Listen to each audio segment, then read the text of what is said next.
to Manchester, from Sabina Park to Lord's Cricket Ground, today the whole wide world gather round. A son of Barbados, a son of the West Indies, a man who showed the world greatness could come from a small island.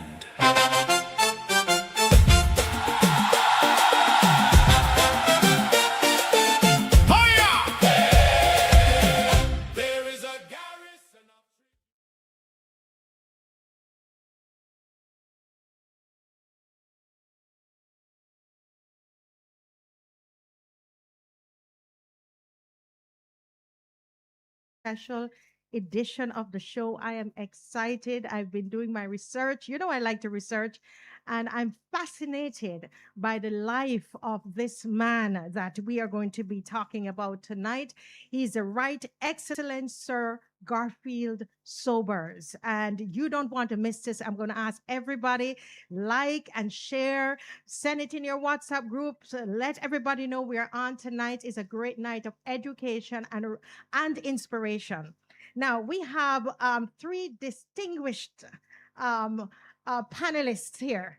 I'm not calling them guests, they're panelists, very outstanding gentlemen. And we have with us Dr. Derek Aline.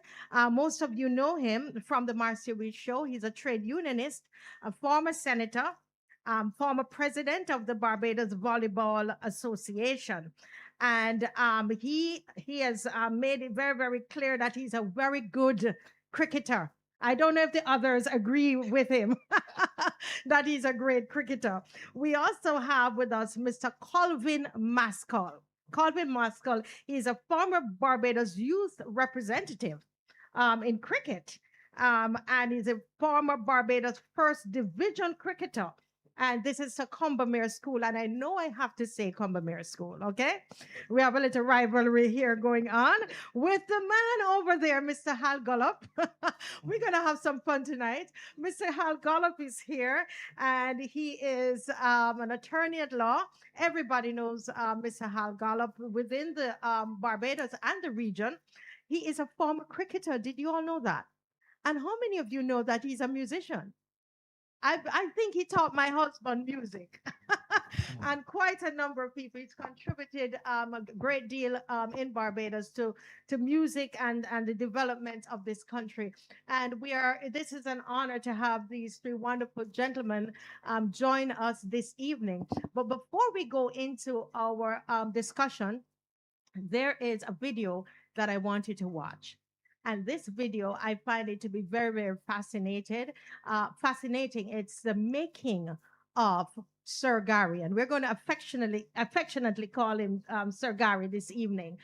So sit back and just watch, and let's be educated and be inspired. The making of Sir Gary.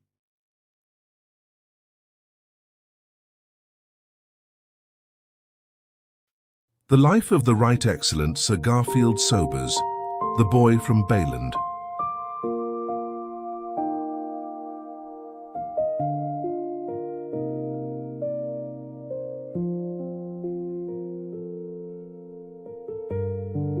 Before he became the Right Excellent Sir Garfield Sobers, before the world knew him as the greatest all-round cricketer of all time, he was simply Gary.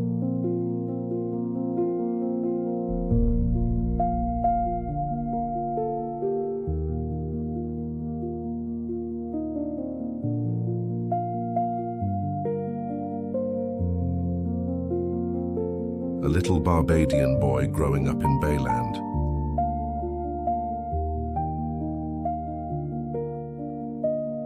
A boy who loved cricket.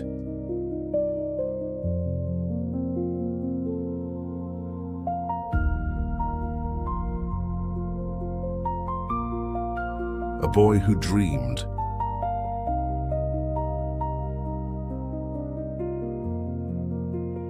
A boy who could never have imagined where that dream would one day take him.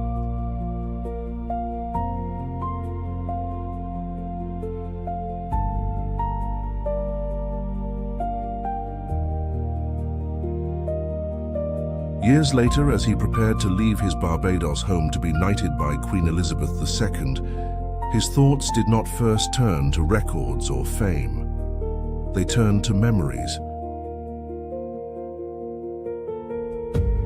He reflected on a journey that had taken him from Bayland to Buckingham Palace. He reflected on 93 test matches for the West Indies, 8,032 test runs, 26 test centuries, 365 not out, 235 test wickets, 109 catches. But above all, he reflected on the obstacles he had overcome to reach that day.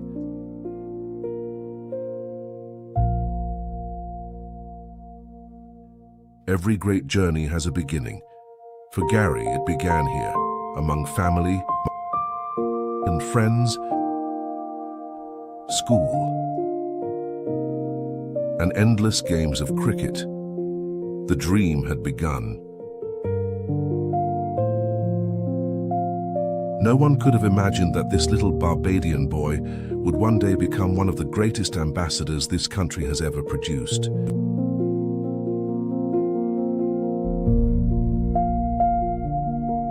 But greatness is rarely born without hardship.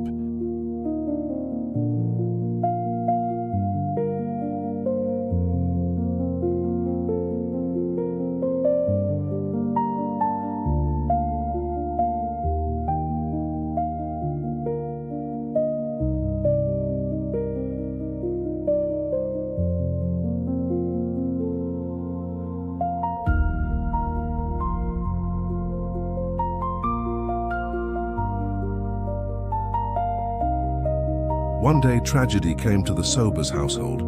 A messenger arrived with terrible news. His father's ship had been torpedoed. The family waited. They hoped. Weeks passed. Then came the painful realization. Their father was not coming home. He had died. For young Gary, it was one of the first great sorrows of his life. He watched his mother's grief. He comforted her as best he could. The loss would remain with him forever.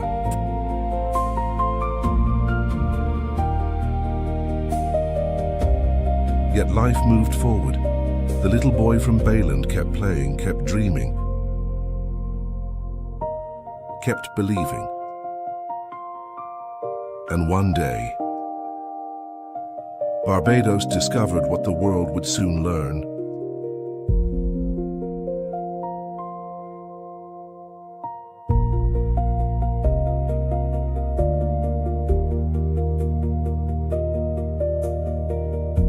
Gary Sobers was unlike anyone they had ever seen.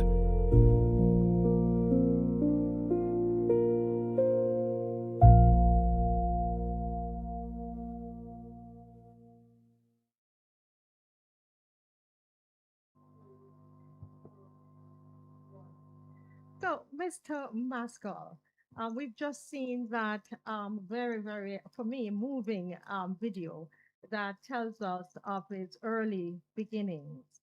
Now, before he was the greatest cricketer the world has ever seen, as the song says, who shaped him? Barbados in the early 40s. By 1940, Sir Gary would have been 4 years old. Yes.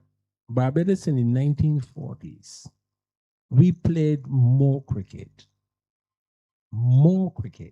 than any other piece of land in the entire world. I will be able to develop that a little longer, a little later in this program. But he would have played cricket every day, all day, especially as the youngest member of a group of brothers, and that would have shaped him into the cricketer that he had become. We just played more cricket than any other How country many in the brothers world. he had? Well, he had George. He had three brothers, Gerald, and Cecil. Yeah, he had three brothers that we know of, and they were all cricketers.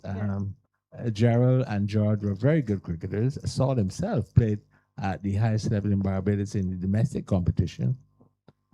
But he would have been a student of Bay Street Boys, and which is now really the government headquarters is now located. Okay. And they would have been playing cricket every day, all day, as Derek and I did in our youth as well. This is what Barbados was like in the 1940s, 1950s, and into the 1960s. We played more cricket than anybody else. And later on in the program, with pure statistics, I'll be able to support this position. Yes. The amount of cricket that we played, and that would have honed the skills that Gary later exhibited. The community, so you believe the community, and just the fact that everybody was playing. Everybody was playing cricket. It was a community thing, and he would have been part of it. And the truth about it is that those with the better skills, the best will rise to the top, and he was the best. Yes. Mr. Gollop, what impact do you think his family, immediate family, had on him with, playing cricket? Sometimes you'd hear, come inside, you can't play, but I'm hearing that it was what everybody did. But what impact do you think his immediate family had on him? Well, I don't know really if family would have an impact on any boy of that era playing cricket, because, as Calvin said, it was the thing.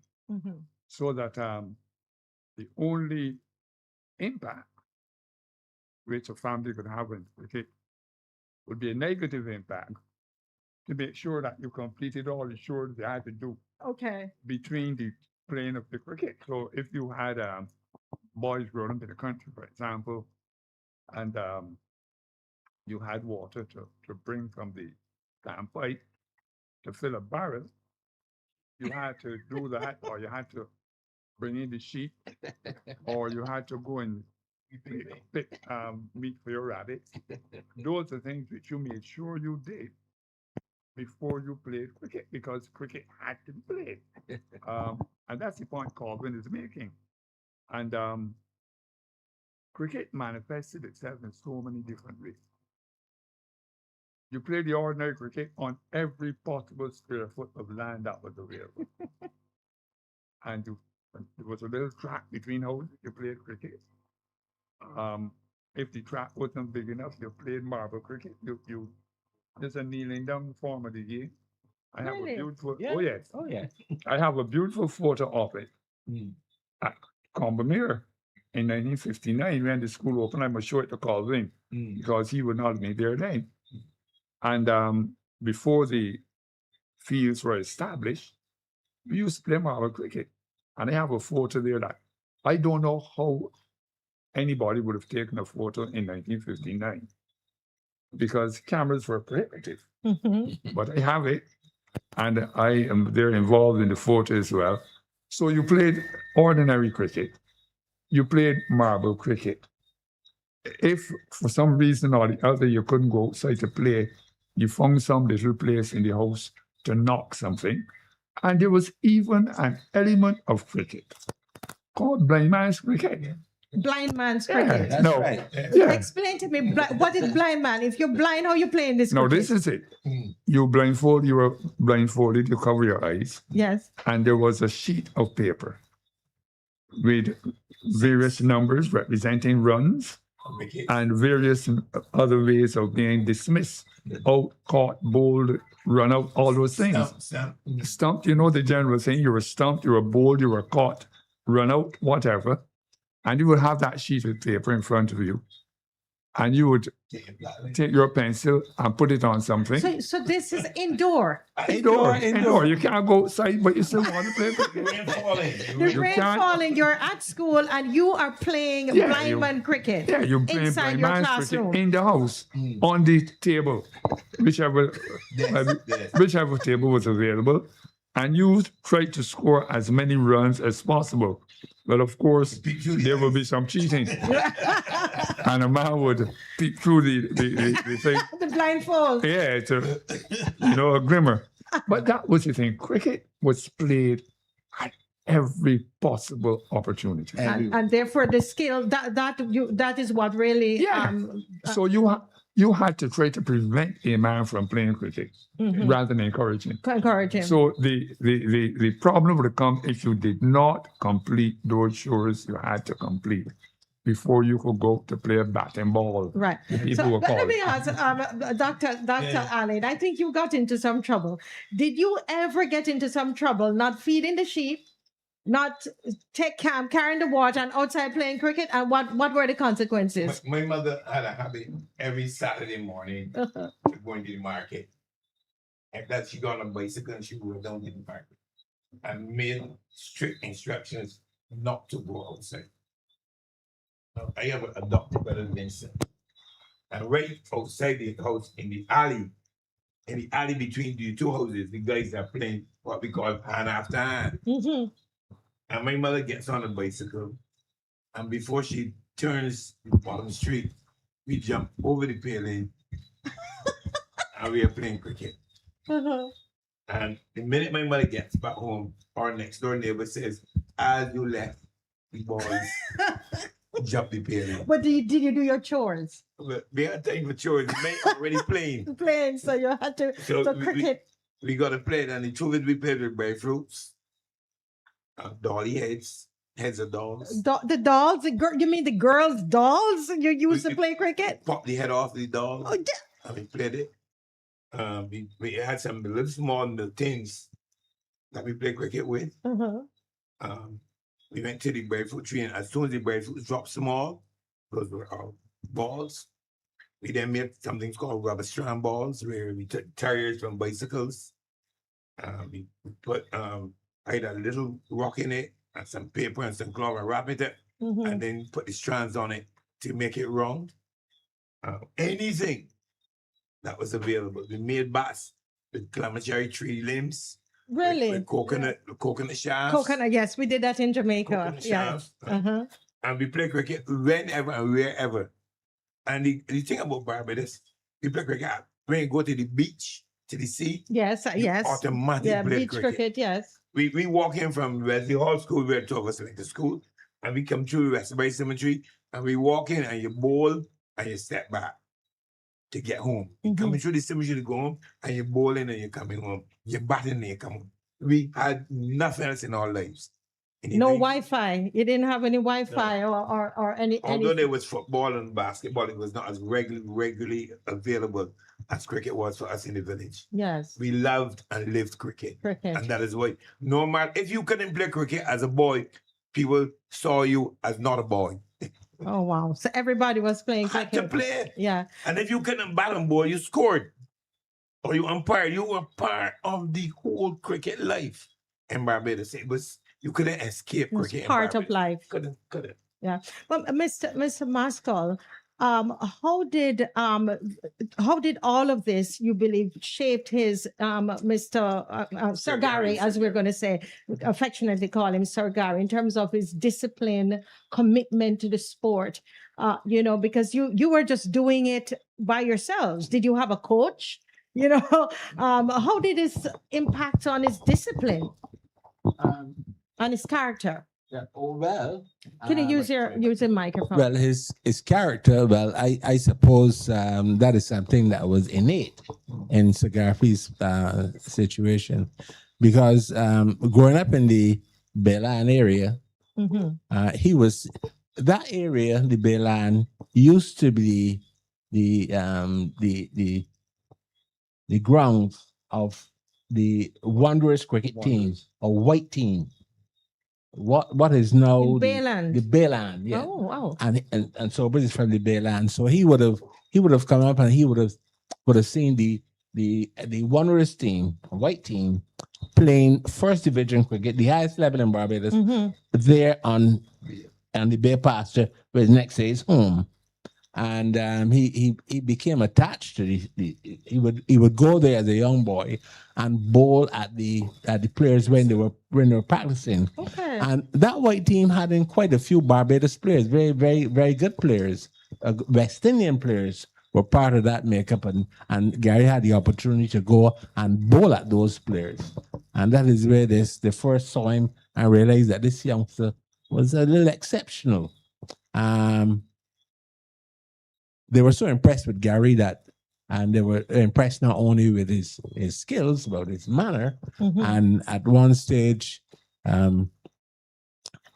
it was suggested in order for him to play competitive cricket to further hone his skills, it was suggested that it would probably be a good idea if they could find a way to draft him into the police cadet, the cadet scheme, so that he become a musician, because he was too young to join the police team as a policeman. But they said if they had at that time youngsters who were introduced to the instruments with the long-term view of playing in the police band. Yes. And that was one way of circumventing the situation in order to get him into the police team. And this is how we eventually started to play for police. But in terms of his character, about which we can speak a little later, that was there because of his upbringing and his discipline and things like that. He was always that sort of individual who really didn't need any refinement.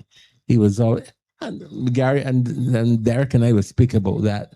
What a wonderful human being he was. Yes. We discovered but that. now that we're looking at the makings of this man. Talk to me a bit about his upbringing. In terms of his parents, his family. What was so unique about his upbringing? Well, Gary lost his father pretty early in life. His father was a merchant seaman, and the boat was torpedoed during the Second World War. He was only about 4 years old at the time. But his mother had the task of really raising him without a father. But in Barbados at that time, I can tell you, we had very strong community advisors. You couldn't, as a young boy, misbehave yourself because your parents would know by the time you got home. Yeah. And this sort of situation, this sort of environment helped to shape Sir Gary and made him eventually what he really became, and that is an outstanding, decent citizen. And this is quite apart from his cricket. He was the community at the time. That is what shaped him. We have a very different society now from what we were in the 1940s. I can tell you that. Yeah. But let me get Mr. Gollop in on this, because, and as you're going to answer, I wanted you to also talk to me a bit about Bayland. It sounds very interesting, because I would love to know, how did that experience of watching these white players, how do you think that shaped him and formed part of his character? Could you put the mic a little closer? Yeah. Yes. Yeah. I was fortunate to hear that The View, an extended documentary 2 weeks ago on Sir Gary, and he went into that whole explanation which Colvin started to speak about, of his association with the police band as a cadet. And Gary gave the full details of it.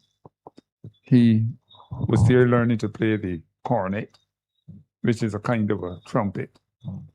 And one day he missed lessons, missed the actual practice, and turned up the next day. And Captain Raisin, who was the band leader, Yes, director of music, fired him.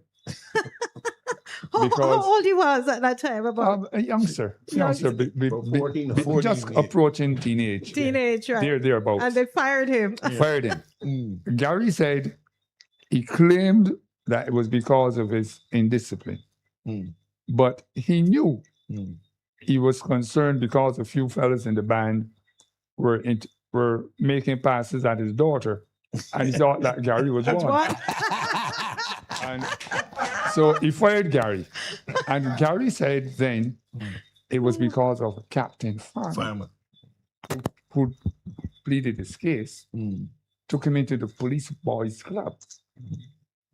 There was this police boys club, and Keep because the mic a little close. Yes. the police boys club, and because he was a member of the police boys club, Captain Farmer was then able to work him into the police team as a member of the police team in the cricket competition. But before then, there is the incident which Frondel Stewart, former Prime Minister Stewart, spoke about, that caused him to be brought into St. Philip by Mr. Garnet Ashby, who was the captain of a cricket team in a place we called quite, it was affectionately known as Penny Hole. The name has been recently changed to Gemswick. And Garnet Ashby had a team up there called Kent.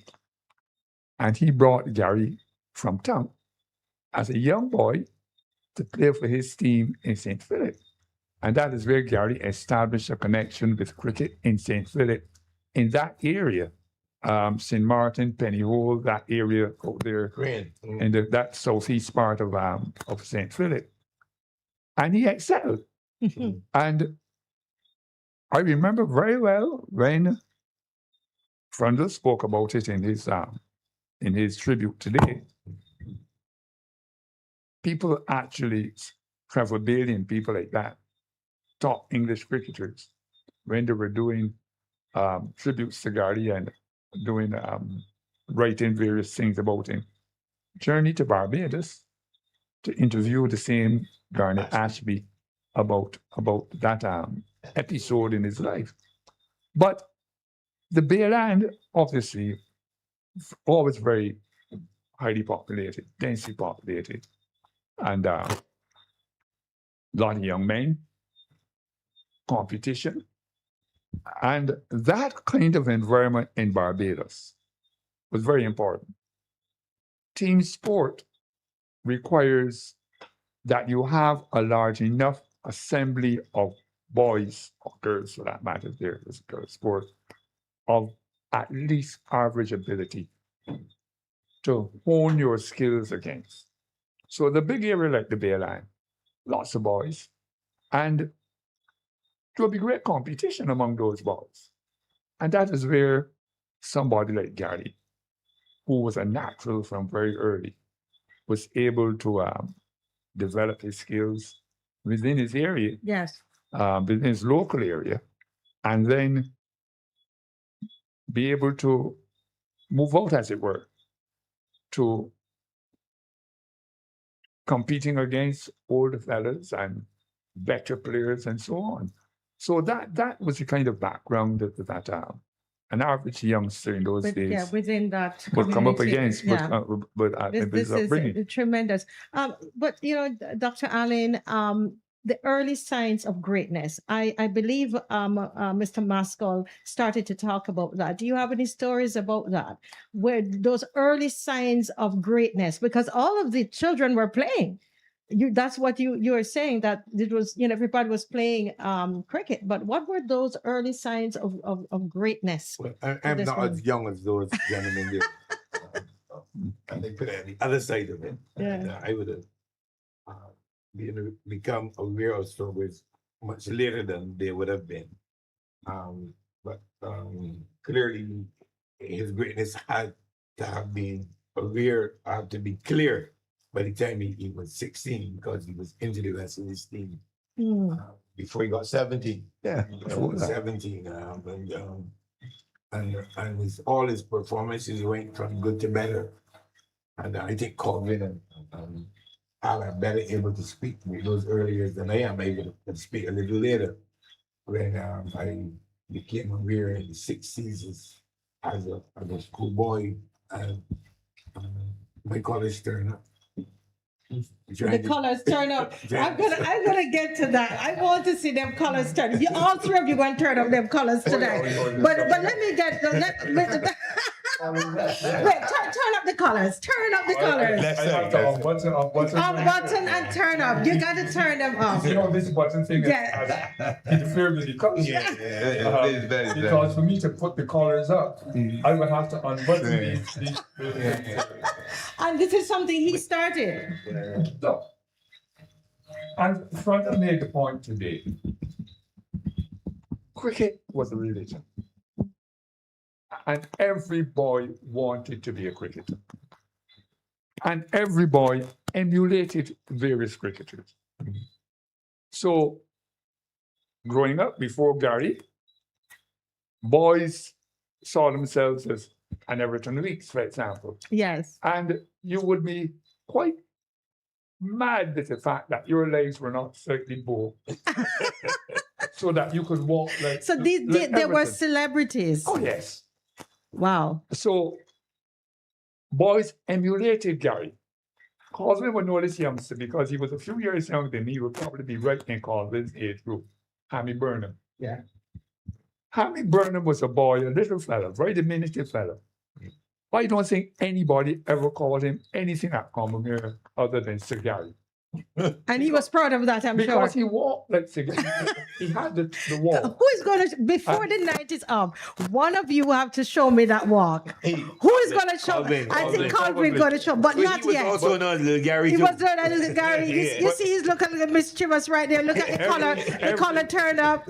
Every boy Yeah. at Combermere knew Little Burnham as Sir Gary. So he was Sir Gary even before Gary was 1971, Yeah. or whenever it was. Yeah. And no, that was another thing. We gave these people knighthoods long before anybody conferred anything on them officially. Yes. So it was Sir Everton Yes. Sir Gordon Greenwich. and Sir Gary. So you guys were calling them sir so yes. before. Oh, yeah. Look at yes. this. Yes, so This as I is said, interesting. Little Burnham, who was Colvin's Yeah. contemporary. Yeah. Put the mic up a little He was Sir closer. Gary. Yes. He was Sir Gary. So and that's long ago in the 60s. But let me ask Mr. Maskell, you were quick to turn up your collar like that. Let me ask, did your parents or your mom say, boy, put your collar down when you turn up the collar like that? No. No. Of course not. No. They wanted you to be like Sir Gary. And she's not going to have any problem with that if I want to be like Gary because Wow. I'm trying to emulate a great. Yes. But seriously though, Gary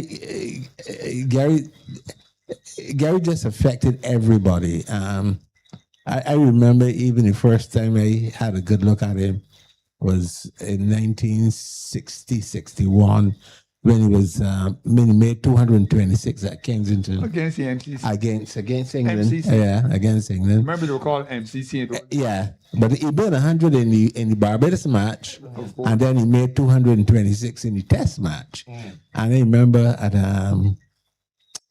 the end of on the Monday evening, he was 216 not out, and I ain't going nowhere. I staying down at Kensington Oval till Gary comes out, and no people want to see him. How old you were then? Oh, in 1960, 61, I would have been 10. And I wanted to say I was going to school at Wesley Hall. And you wanted to I want to stay see Gary. And he was, because I'm leaving school and I'm going down by Kensington, which is not very far away. I'm at Wesley Hall. And I have gone down to Kensington Right, Oval. not far, yeah. I have gone to Kensington Oval. And at the end of the play, I am going nowhere. I'm not alone. Me and my contemporaries, Colin Johnson and my brother Jeffrey, we're all down there waiting till Gary comes out. He comes out. I remember that so clearly. He's 216 not out. He comes out. He's freshened up. He has on his regular clothes now, and my man is walking, collars up, and a crowd of people at Kensington just want to see him. Just want to see him. Just want to see him. I saw and, that innings. And listen, and I remember a young lady was there. I don't know if he had arranged to meet her, but You're telling but out all listen, the business now, right? Gary is chatting up this young lady. He's 216, although he's star. Yeah. And he's chatting up this young lady, and a crowd of young men just looking at it. They can't hear what he's telling the young lady, but he's over there, and a crowd of people just looking at him. Just looking at him, you know. He was a wonder to you all. Yes, man. He just looking at him. At 1960-61, Gary is he about 24 at the time. He's about 24 at the time. Not even quite 24. He's 23. He's going to be 24 in July, you know. And but a young fella, man. He's 216 at out, collars up. He had already made 365 in Jamaica. It's a star. And fella we just want to see him. Just want to see him. Just want to see him. Wow. Just want to see him, you know. And you just looking at him. And then he goes, yeah, in awe. Well, let's go to Mr. Gollop, and then we are going to talk. We're going to go to our next video right after Mr. Gollop. Yeah, let me say, I have seen every innings Gary Sorbo to play at Kensington. You're serious? Everyone. What age did you start going to see that? I started going to cricket in 1955. Gary made his debut that season. But against India. No, that was Australia. Yeah. Australia. But I did not see him in that match because West Indies had been rescued by Atkinson and the Pisa. Yeah. And that was the first day I went to cricket at Kensington. Okay. Atkinson made 219 and the Pisa 122. Yeah. And they defied Miller and Lingwall and Ron Archer, that whole crowd of Australian Pacers. A record that still stands today. Still stands to this day. And then the next encounter was with Pakistan. That was the same year when Gary made the 365. That was 58. But I didn't see him do much at Kensington because Hanif Mohammed made 300 down there, batting for 3 days on the West Indies. Yeah. But then that 59 series against, used to call them in those days the MCC. When they traveled overseas, they were MCC. And when they played at home, they were England. Right. And I saw that innings. He and Frank Worrell. He and Frank Worrell made 197 not out. But there was a story behind that. Yeah. Gary made the 216. And Alexander, who was our captain then, wanted to declare to try to get at England in their second innings. And Frank Worrell refused to make that 200. He later explained that he did not think it was prudent to give the England team batting practice. Yeah. So he refused to make 200. He refused to make 200. And Alexander called him in. And Worrell was right. Because Ted Dexter went on and hit 100. And real batting practice. But those were the days when schoolboys were allowed to pay 25 cents or something and going. And in that season, they said the schoolboys were behaving so bad, they had to put them in the bleachers stand. When you said behaving bad, what were they doing? Well, you behaving like schoolboys. Keeping noise. A lot of noise and beating the stand. And they put us in the bleachers. The bleachers were a kind of a next to the Mr. Gollop, you were behaving bad too. Uncovered. behaving like a schoolboy. a schoolboy cricket fanatic. Yeah. And I remember that game very, very well. And don't forget the mic because we want to hear that story. As the fieldsmen came along the boundary edge, we would say things to them and they would have a little chat with us and so on. Yeah. And Gary made that 226. They remember, you guys remember even, the numbers. Oh, yeah. They remember that. Oh, yeah. Wow, that is awesome. Well, we're going to watch a video right now on the Barbados Cricket League. And this is from a film that was directed by Dan Jamal Weeks and won an award. And I think it's very, very important because it helps to set, and confirm some of what we have been talking about. Yes? So let's watch that video now on the Barbados Cricket League. Just a few minutes of it.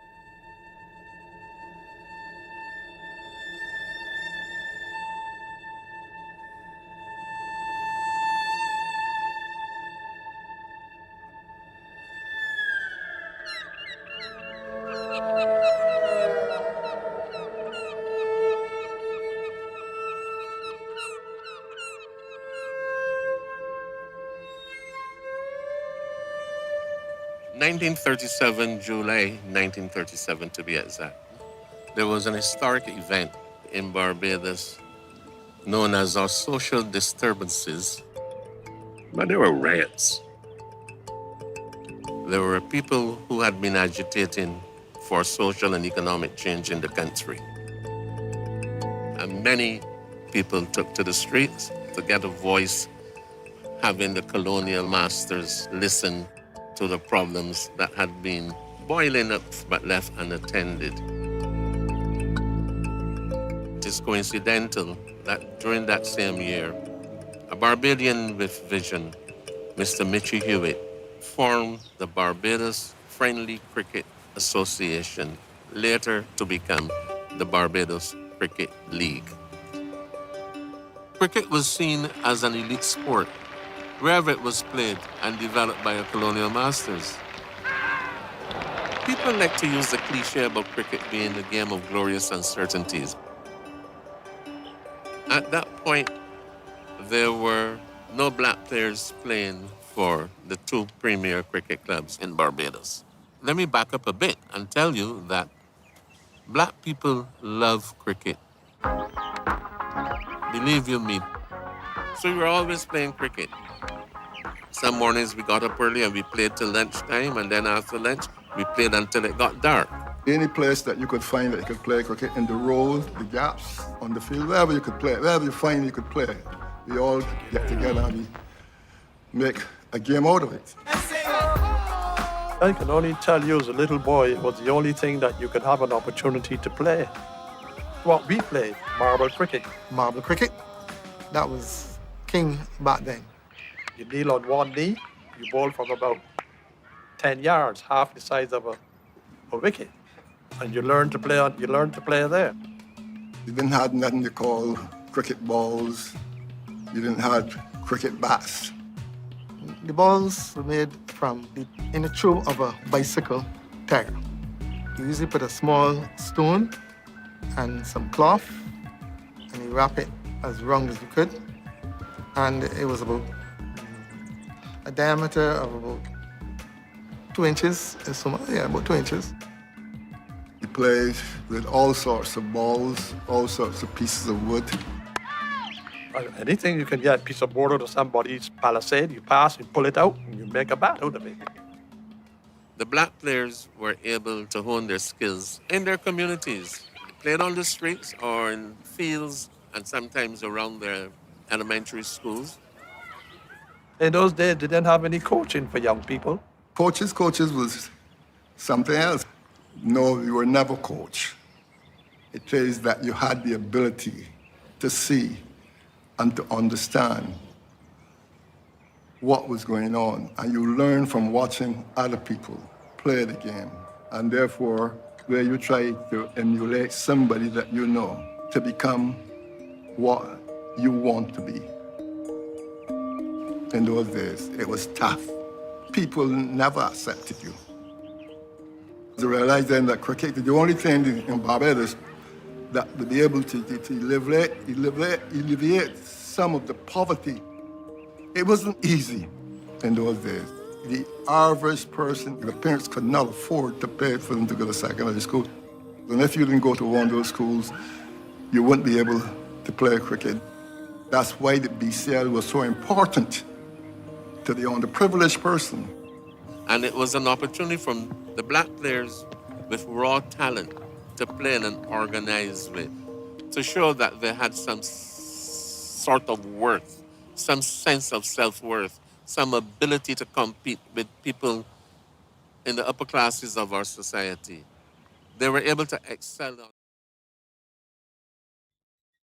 Yeah, so I watched that snippet of the documentary on the Barbados Cricket League, and I was really fascinated that it started a few months after the 1937 riots. And so I would like to hear your take on that, on exactly why do you think that happened? I mean, you have people rioting in the street, and then a few months later, this Barbados Cricket League started. Do you think there's some correlation between No, both things? I think the environment was right for it. Yes. And it was not being able to express yourself in whatever area. Yes. And people Can you put your mic up a little? and people may see the riots as only reflections of what happened in Barbados. In the 1930s, we were having the Bong Bomber boxer man, Joe Louis making statements, the formation of the Fabian movement, talking about more democracy.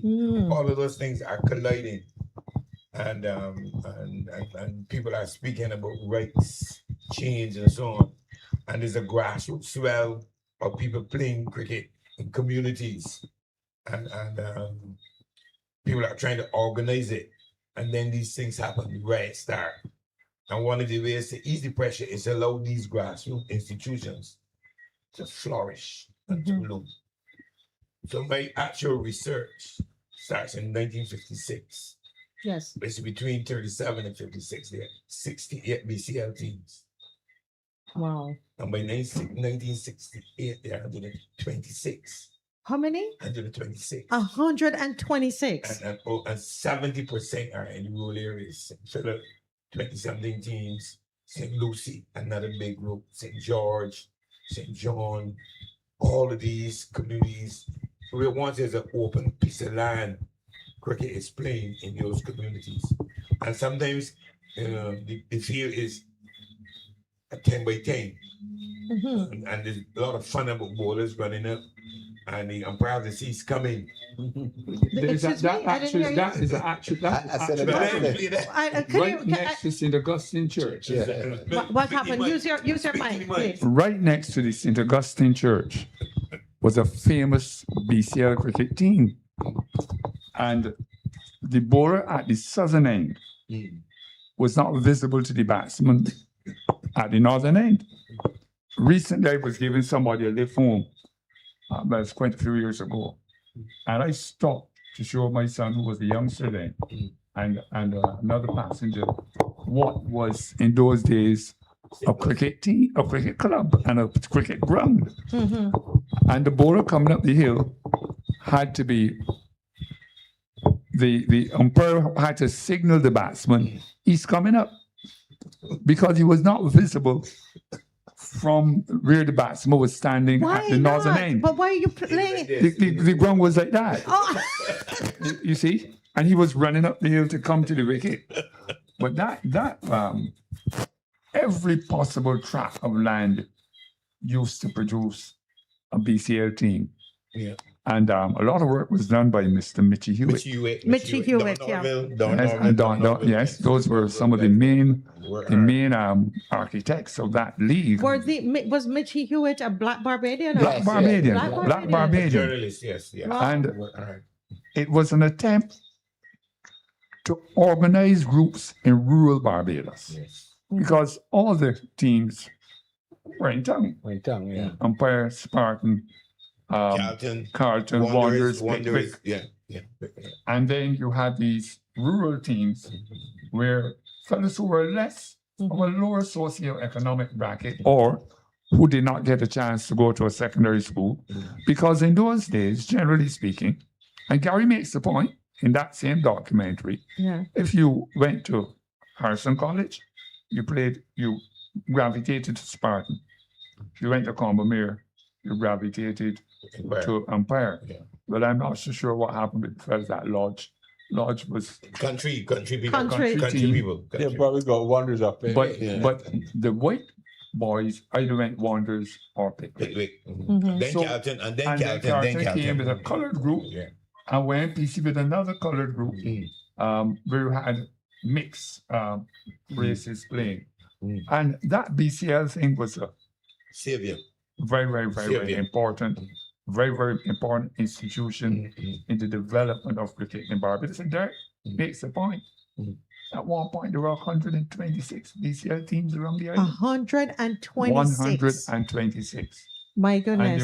they were divided into the various 12 divisions. 12 divisions. You know, Wow. you have it. Yeah, 12 divisions. 12 Wow. divisions. But let me go to Mr. Maskell. How did that affect community life? Because where it is, you used to have, the teams were in the town areas. Now you're going into rural Barbados. You're getting into poorer communities, and everybody is playing through the BCL. Can you put your mic up? Yeah, let me say this right off the bat. Can you know what Barbados is? How the size of Barbados? Yes. We're just 166 square miles. Can you imagine over 100 teams in rural Barbados?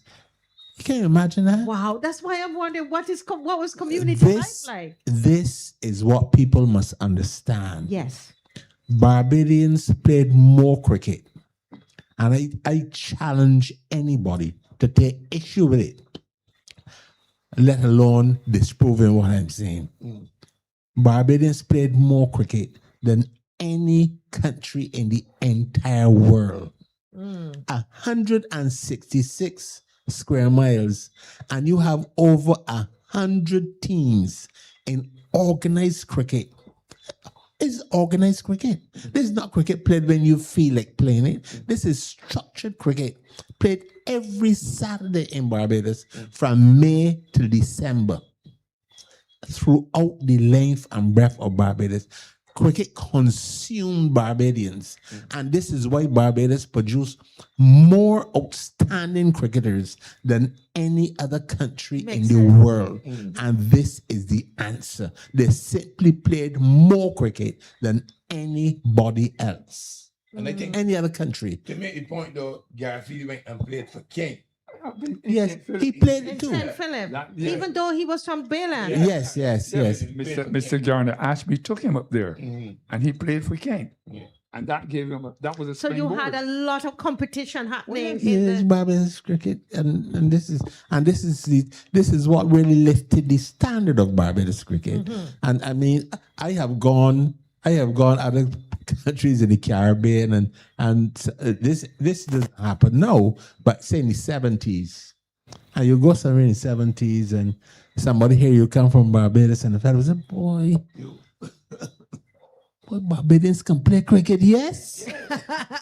And There are so many stories. So it's about people, Barbadians being able to play cricket. Barbados I mean, going overseas to university. oh yes. And you from Barbados? Get your whites. my neighbor who was recently passed, Gary, he went to England years ago, and he eventually got a job working in the post office. Who used to run the telephone system at the time? Yes, the post office. And Gary told me that he got this job. He had this interview, and they told him to report for work Monday morning in England in the post office. And he had his training, a 3-week training job. And his first day on the job now, after having been training for 3 weeks, he was on a lap in the exchange doing his work with wires and things up there. And a man he'd never seen, because he doesn't know the staff at this stage, came up to her and said, Mr. Blackett, we have recruited you to play in a match on Sunday at such a place against this team. Blackett told me he never had a conversation about cricket with anybody else. And here's a man came in the room, look at him, he's up on a ladder and telling him that he's selected to play this match on Sunday. And so Blackett looked at him and said, well, I know. I haven't spoken to anybody about cricket. He said, no, we hear you from Barbados. And, we don't know Beijing that can't play cricket. So what position you bat at? Exactly. Wow. Blackett said he couldn't bat down there and he can let him down. He said, well, I normally open things. The Blackie tell me when he proceeded, he didn't have any gear. He had a bar gear to play. And he always batted a top score too. But you can give me Carter's story. Tony Carter. Tony Carter, yeah. Tony Carter raised up on Deacon's pasture playing softball cricket. He never represented the team down there at the time. We had a BCL team there on Deacon's pasture. This is just down behind Ferniehurst. And but he would play softball cricket and then he like a lot of Barbadians at the time, he immigrated to England in 1961. And he gone to work in England, probably looking to work in the London transport. This is December 1961. He left Barbados. Tony Carter. Tony Carter. He now lives in Canada, in Vancouver. Yeah. By 1963, this is 18 months later, not having played any hardball cricket in Barbados, just playing softball cricket, he is opening the bowling for Glamorgan in county cricket in England. And he gives the West Indies opening batsman Conrad Hunt one ball. a pair. Yeah. Yes. He dismisses him In both innings. For naught.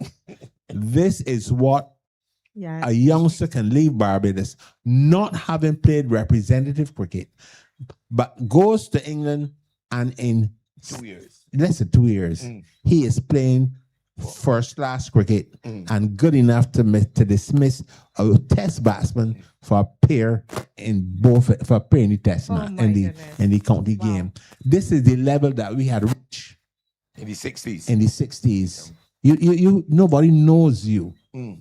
You have never represented a club in Barbados, but just from playing in your district, you have honed skills good enough to make you a first-class level cricketer in England. Wow. So tell me something, Dr. Arlene. Did you have coaches at those times? Describe the BCL for me. No coaches, but how did you get so good? Natural, Just natural. The volume of You cricket watched we played. others play? Look, or- you leave home to go to the beach. You are not leaving before the ball. You're not leaving without a ball and a piece of wood. And some bat substitute. You're not. It's not gonna happen. A substitute. Not gonna happen. You're not leaving home without something to play cricket. Yeah. We got a picnic. I play cricket. You got to take along something to play cricket. Yeah. You couldn't survive unless cricket was part of your life. So nobody, who guided? I'm still trying to understand it. I mean, The boys in the gap. the boys in the gap. Older boys. The older boys. Look. Yeah, put the mic up. Take this for example, huh? You had to play cricket all day. Sometimes you could not get 3 or 4 fellas to bowl and for you. You tied a ball onto a string Yeah. and you hit that ball. So you're talking about coaching. Yes. In order to hit that ball Timing. consistently, you had to play straight because the ball is coming. And you got be watching And you have to watch it carefully onto the bat. So you get it. You're training. So you are Honing actually your skills. honing skills Yeah. without a coach. Yeah. And you're not even realizing what you're doing. Yes. But that's because so much cricket and so many different types of cricket Yes. were being played in Barbados. That was a one-man game situation. And you were there hitting that ball. And it is coming back at you. The harder you hit it, obviously, the harder it will come back at you. Yeah. Eye and hand coordination. The point I want to make, because That's I don't what want to the game's give the about. impression that they were not coaches. People who like Hal, Colvin, and myself, who went to all the second schools. But in late 60s The and late 70s, to see more nurses, Everton Weeks. Everton Weeks. Those were the early became two. our coaches. They were But the the early two. BCL teams didn't have coaches. They just got it on Saturday, wicket prepared Saturday morning, and they go and they make runs, they get wickets, and then BCL ended up playing against the BCA in an annual competition. Wow. This became a normal thing, and we can call Conrad Hunt, Simon Nurse. Sir Gary played BCL. Right. You know what I'm saying? Sylvester Clark, Everton Week. Everton Weeks, all they played BCL. It was the community part of cricket. How would you sum up the legacy of BCL and its impact on Sir Gary? Look, I think it allowed him to move out of traditional forms of cricket and to play in environments that were different to prepare the wickets, where batsmen were unorthodox and he had to adjust. Bowlers were unorthodox and so on. When I went to school and you play on a prepared pitch at school, that was up and down, straight up and down. When you played in the gap with the two rocks there, or you play on the beach with the sand, you tide coming in and washing in the sand and washing it out. You're playing with a softball, one soft, and one hard. You have to learn to keep adjusting. Yes. So those kind of different levels and types of cricket made you a better cricketer. That's why you say I'm a good cricketer. And Derek, the BCL game, the same men who were going to play the Saturday were the people who prepared the wicket. Yes. The same morning. Morning, you get them and prepare the pitch. Get them prepared. Roll the wicket, you bring the grass. And that game is going to start at 1 o'clock. So you're on a green top. Yeah. You're on a green top wicket. The other point that I don't want to be lost is that Derek Allen is 9 years old and I am living in Deacons, and Deacons has a BCL team. Yeah. Friday afternoon, Thursday, the guys are practicing. I'm down there. Yeah. I run in the ball. The ball hit to the boundary, I run and bring it back. Yeah. I go down a deep back square, I learn to catch. Yeah. I can't go a slit, I can't go middle. I gotta go on the boundary. Yeah. Learn to feel. Yeah. I learn to catch the balls that are coming distant. Yeah. Then on Saturday, I'm on the truck. On the truck? They moved around on the truck. You going on the truck? And when Deacons are playing, I'm putting down the flags. Yeah. I run and put down the flags. So this is like a Kadooman truck? Yes. No, it's a sugar truck or a truck that delivers. Yes. And you don't have that was its means of transportation for the team. Oh, to transport the team. Right. Yes. And you had flags. Yeah. No, the flag is when the boundaries. I'm sorry. Right. So I mean, as a boy, our job was to put down and take up the flags. You want that job? No, you know, as a boy, I gotta be part of that. And you're 9 years old. Yeah. I know where the bag is with the flags. Yeah. So I go on and tell bag, give me the bag. And I run it wrong and I put it on the flags. Cause I want to be part of it. You want to be part of it. I want to be part of it. It's if I'm not part of something wrong. Wow. That is and if the wrong is close and we riding bicycles, I ain't somebody bar. One of the big boys got me the bicycle bar. We going down to Rangers. To what the boys play. You got to go. But before we get to our next video, that we're going to talk about friendship and the West Indian brotherhood that developed through cricket. Is there anything you want to add, Mr. Maskell, as it relates to the BCL and how it might have impacted Sir Gary? Okay, yeah, sure.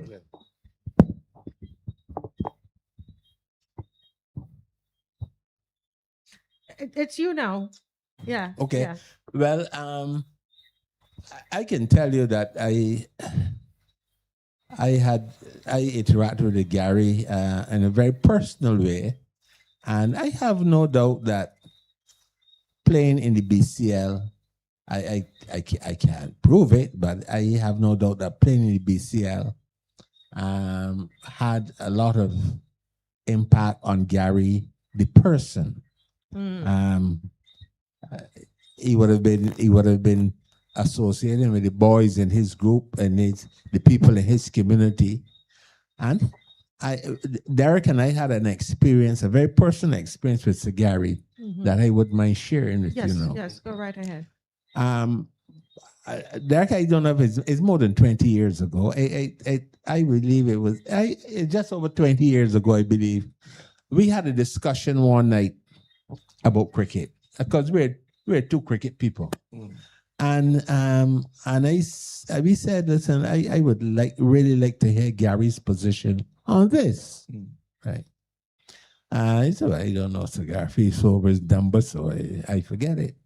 And then he said, there must be somebody you can ask for Sir Garfield's number. I called a member of the Barbados Cricket Association, whom I knew well. Riley. Riley was the past president. Conde Riley, yes. And Conde gave me Sir Garfield's number. And I dialed him. and I identified myself. He said something like, I think I can remember you, something like that he said. I tell him that we want to discuss a matter of cricket, and we thought we would share our thoughts with him. He said, well, come now. I said, but I don't know where you live. He gave me directions to the house. Wow. Derek and I drove to his house in Hayat. Waited in the house. We discussed cricket. Gary said, we're going to go drink something here too. Bring some drinks and we drink. We spent over 2 hours there at Gary's house discussing cricket. I mean, I just told you what the people say, John 3:16. And Derek is here, just the two of us. Yes, two of us, yeah. And we talk about cricket for 2 hours till we said, well, listen, we can't impose on his time anymore. And we excuse ourselves and then, he is a special guy, man. Yes. Oh, Well, man. actually, the video that we're going to watch now tells us of a story of friendship, deep friendship with someone from Jamaica. And I realize you guys know the story as well, Holly Smith. Yes. And talks about fatherhood. So we're gonna watch that. Smith. Yes. O'Neal Gordon Smith. Broke the clock face at Lord's with a back drive. O.G. Smith. Every great man has people who shape his life.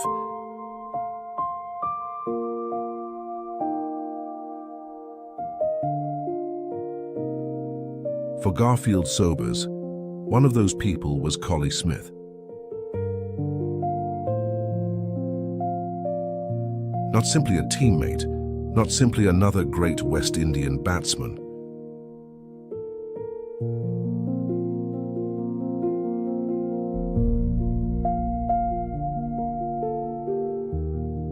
Collie was one of his closest friends, one of his best advisors. The two young cricketers shared room,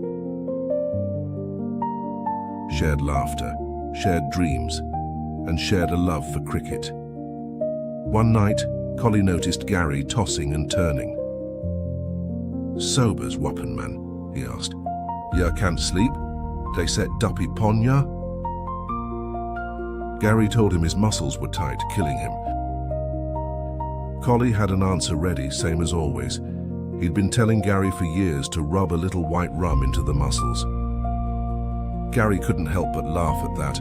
"Where you're doing with rum," he said, "and you don't drink." Collie just grinned. He only used it externally, he said. And the two of them laughed the way they always did. Years later, the two friends were traveling together through England. They were on their way to play a charity match. Collie had gone to sleep in the back seat. Tom was beside Gary. They laughed together as they drove through the night. Then, bright lights appeared. A truck, a terrible collision, darkness. When Gary regained consciousness, he heard Tom screaming. He looked for his friend. "Collie! Collie! How are you, little man?" Collie responded, I am all right, man. I go look after the big boy." At the hospital, every morning, as Gary asked the same question, "How was Collie?" Then came the news he dreaded. 3 days after the accident, Collie Smith died.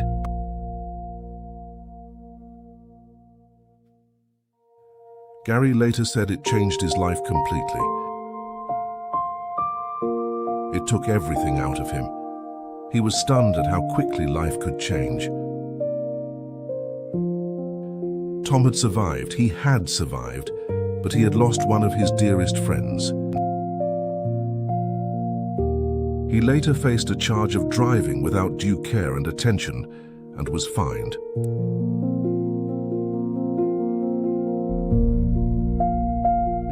For a long time, the pain stayed with him. But eventually, he made a decision. If he was going to continue as a West Indian cricketer, he would have to carry both dreams, his own and Collie's.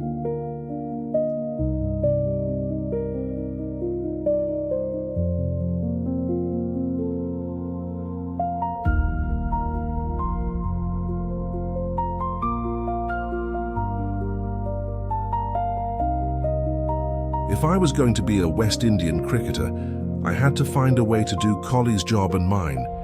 It would now need to be Garfield Sobers and Collie Smith playing as one. I am sure Collie would have been pleased with my motivation and commitment.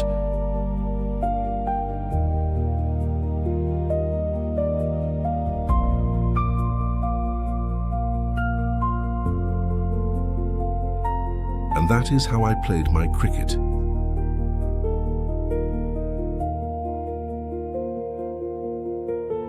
His first innings after Collie's death came in Bridgetown. He scored 226. Later in Jamaica, Collie's homeland, he scored 147.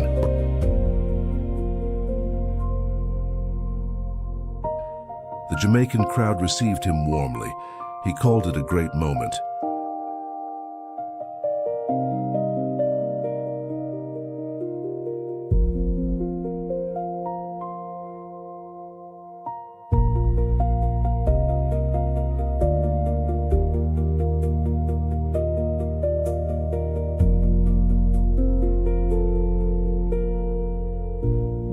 Some friendships never end. Some people continue walking beside us long after they are gone.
For Garfield Sober,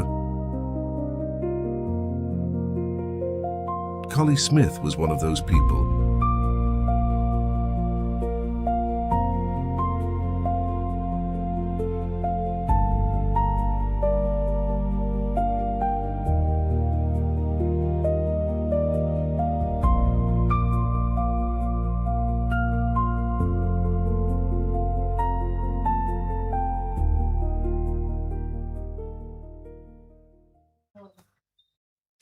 Yes, that is what we just watched there is, a story of serious personal loss and tragedy for Sir Gary. I want to ask Mr. Gollop, where were you when you heard that story? Did you hear it in the news, and what was the impact of that story coming back to Barbados of Collie Smith and this accident? We used to follow cricket in those days by listening to Sports Roundup. It was a BBC program that came over every day at 1:45. And we got the news that way. There were a few people in the village, for example, who had what we call a private radio. And those A private radio. private radio. Radiogram. Those radios used to be powered by batteries. Mhm. And because in our village, we didn't have no No electricity. electricity. No. And there were a few people who had wind chargers. You see a Turbines. little- Yes, yes. And Really? From back yes. then? Oh yes. And they powered that battery that drove the radio. There was a Philips radio or Mullard, or there were some names that one could remember. Philips. Grundig, Philips. German. You know, there was a German Philips and there was an English Philips as well. Yeah. And a Grundig. And we heard of this tragic accident, and it swept the whole place because Collie Smith at the time was an outstanding talent. He was even more advanced as a talented man than Gary was. And he was already making centuries. And that was something that really shocked the whole place. And Gary I heard Gary speaking about it only recently at documentary as well. And Gary was accused of reckless driving, drove into a cattle truck or something like that. And that did rest on him for a while. Yes. But maybe his daughter atoned for that loss or the responsibility of that loss.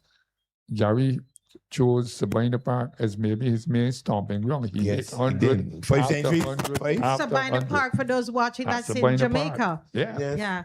Wow. How many centuries you had? About 5. 5 5 in centuries Jamaica. in Sabina Park. Including the 360. Including the 365, which was his first. That was his very first century, because he was hitting a quick 14, a quick 15, that kind of thing, and getting out. And I remember as youngsters, we were always when was Gary going to hit 100? Yes. Hanif Mohammed came down here and made a triple century in that same series for Pakistan. And they went up to Jamaica. And Gary hit 365. And that was it. Not out. Not out, because they wouldn't let him go any further. The crowd came on and yes, and that must have brought some healing. But Mr. Muscle, this was a tremendous loss, because they were very good friends. Yes. They were roommates. Now, you are here in Barbados hearing that story and hearing what happened, this accident, and that he was, could have been charged, etc. Did Barbadians believe that was the end of his career, or this was going to was in danger of ending his career? No, generally Barbadians thought it was an accident, because of the sort of person that Sobers was. I see. It just thought it was unfortunate that it happened, and I recall very clearly that Sobers said that when he went to play his very next test match at Sabina Park, that he felt haunted, and that some Jamaicans, would remind him that he was responsible for Collie Smith's death, and he was determined. He was determined to make 100. He made 147 in that test match in 1960. And he proceeded. He scored 5 test centuries at Sabina Park. It was his favorite stomping ground, and that Sobers was such a difficult batsman to dismiss in Sabina Park that in 1968. 67, 68 series against England. Against England, with the wicket, doing all sorts of things, keeping low, jumping from a perfect length, and generally very difficult to bat on. And I think that innings, probably more than any innings in Sobers' career, showed the genius of Sobers as a batsman, and he chose no place other than Sabina Park to do it. The ball was keeping low off a perfect length against fast bowlers. John Snow. And on the same length, he had made nothing first inning. Yes. He made nothing first inning. And in the next ball, it would leap at your throat from the same place. And Sobers stood up and batted. He didn't decide that he was going to get whatever he can because a next ball may have your number on it. Sobers stood up and batted to 130 not out, and turned the test match upside down. Turn it on his head. Turn it on his head. And England went from being in a preeminent position to struggling to survive to save the test match. 66 for 8. 68 for 8 or something like that. They ended up at. Yeah. And Sobers with 3 wickets. With Sobers was getting the wickets as well. Yeah. But you see, so I think that made Sobers put his head down. I think he got some steel out of it and said that he wanted to show them that it was, that it was an accident and that these things can happen. And he chose Sabina Park to put his best wares on show. Yes, yeah. So, Dr. Arlene, do you think that changed him? I think it made him more determined to do well and get that out of his system as something that he was responsible for. His determination was always there, but he had a steel in him that I think that we all admired from then on. Yes, there's when I read about the story there, it is reported that Sir Gary says that I'm going to be doing Collie's job and mine. Yes. Do you want to comment on that? Yeah, but Collie, as I said, Collie was an outstanding young all-rounder. Yeah. He was a batsman and an off spinner. Yeah. Gary was an all-rounder as well, although Gary had many other dimensions to his bowling. But Collie was already a top-class player and very, very well liked in England. As a matter of fact, as an off spinner, he emulated the English top off spinner Jim Laker. Jim Laker. And they used to call him Jim or something like that because of that same reason. And he was outstanding young talent, Collie Smith. Outstanding young talent. So he felt that he was praying for something bigger, would you say? It was a sad loss to West Indies cricket. I think he would have gone on to higher heights, Collie Smith. He was only 26 at the time when he passed. That it says to me that this was someone of great character and inner strength. Yeah. It was more than beyond the cricket. Yeah.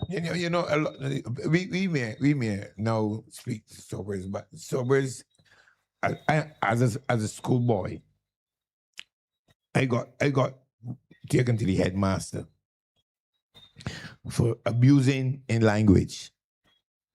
A white boy for making fun at Sobers, talking about hoon and hula. You remember? Because a lot of people made a lot of negative comments about Sobers. What would they say? What could be said that was so negative about him? It was a class thing because Gary did not go to a grammar school, and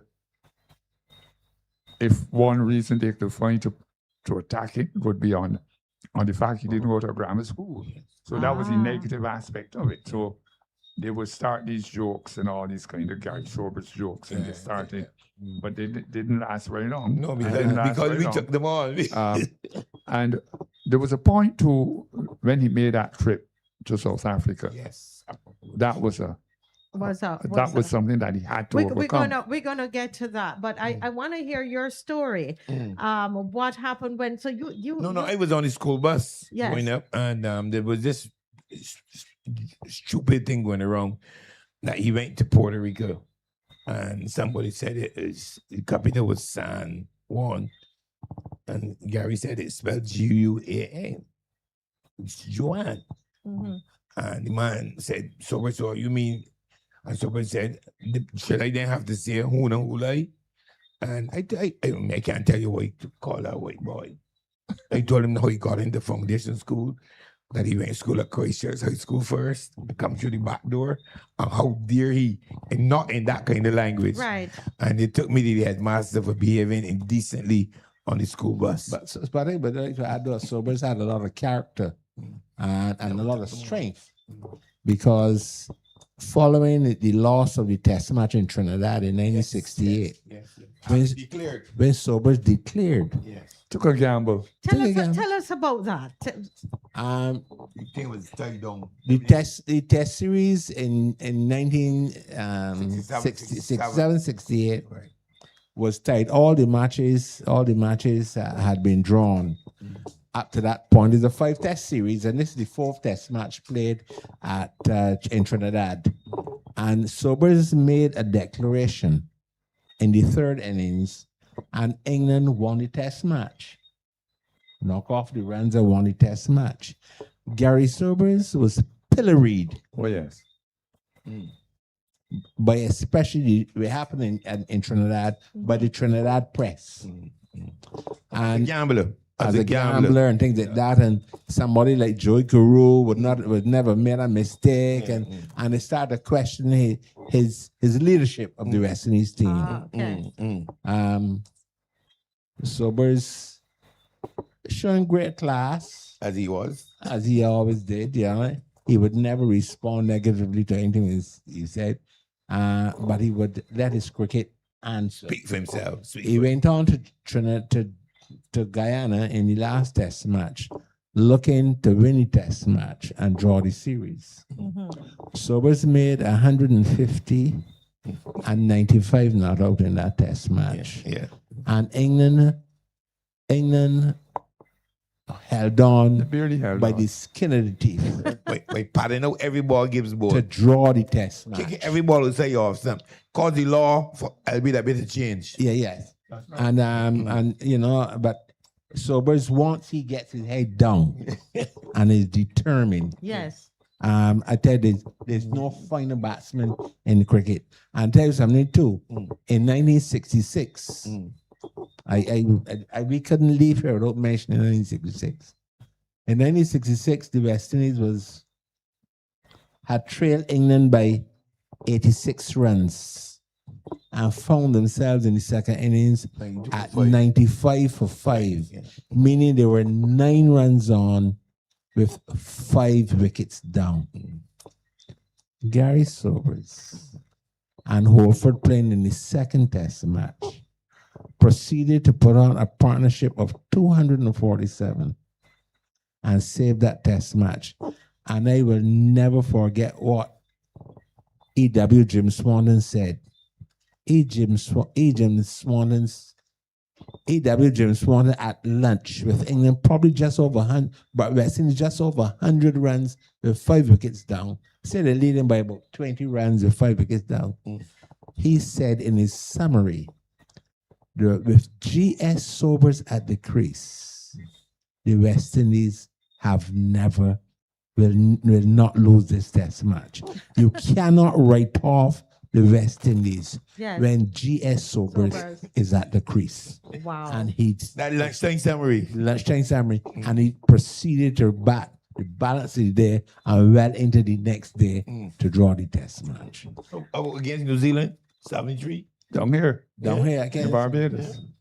Yeah, tell us about that. No, they know the numbers better than I know. I was at Because cricket ground. we're segueing into and world Charlie Davis. recognition. But the West Indies, that year, 1972, was the first time that Kensington pitch And that man Taylor gave beer trouble down there. a remarkable change. It Taylor. went from being a batsman paradise in 1972 to a real fast bowler. Seamers paradise, man. And the West What was Indies- the change? What caused the the change? grass, The the grass on the pitch. Put grass on it. They start leaving a lot of grass on the pitch to help the bowlers. to help the Seam bowlers. Yeah. And Taylor from Taylor. bowl out the West Indies for 133.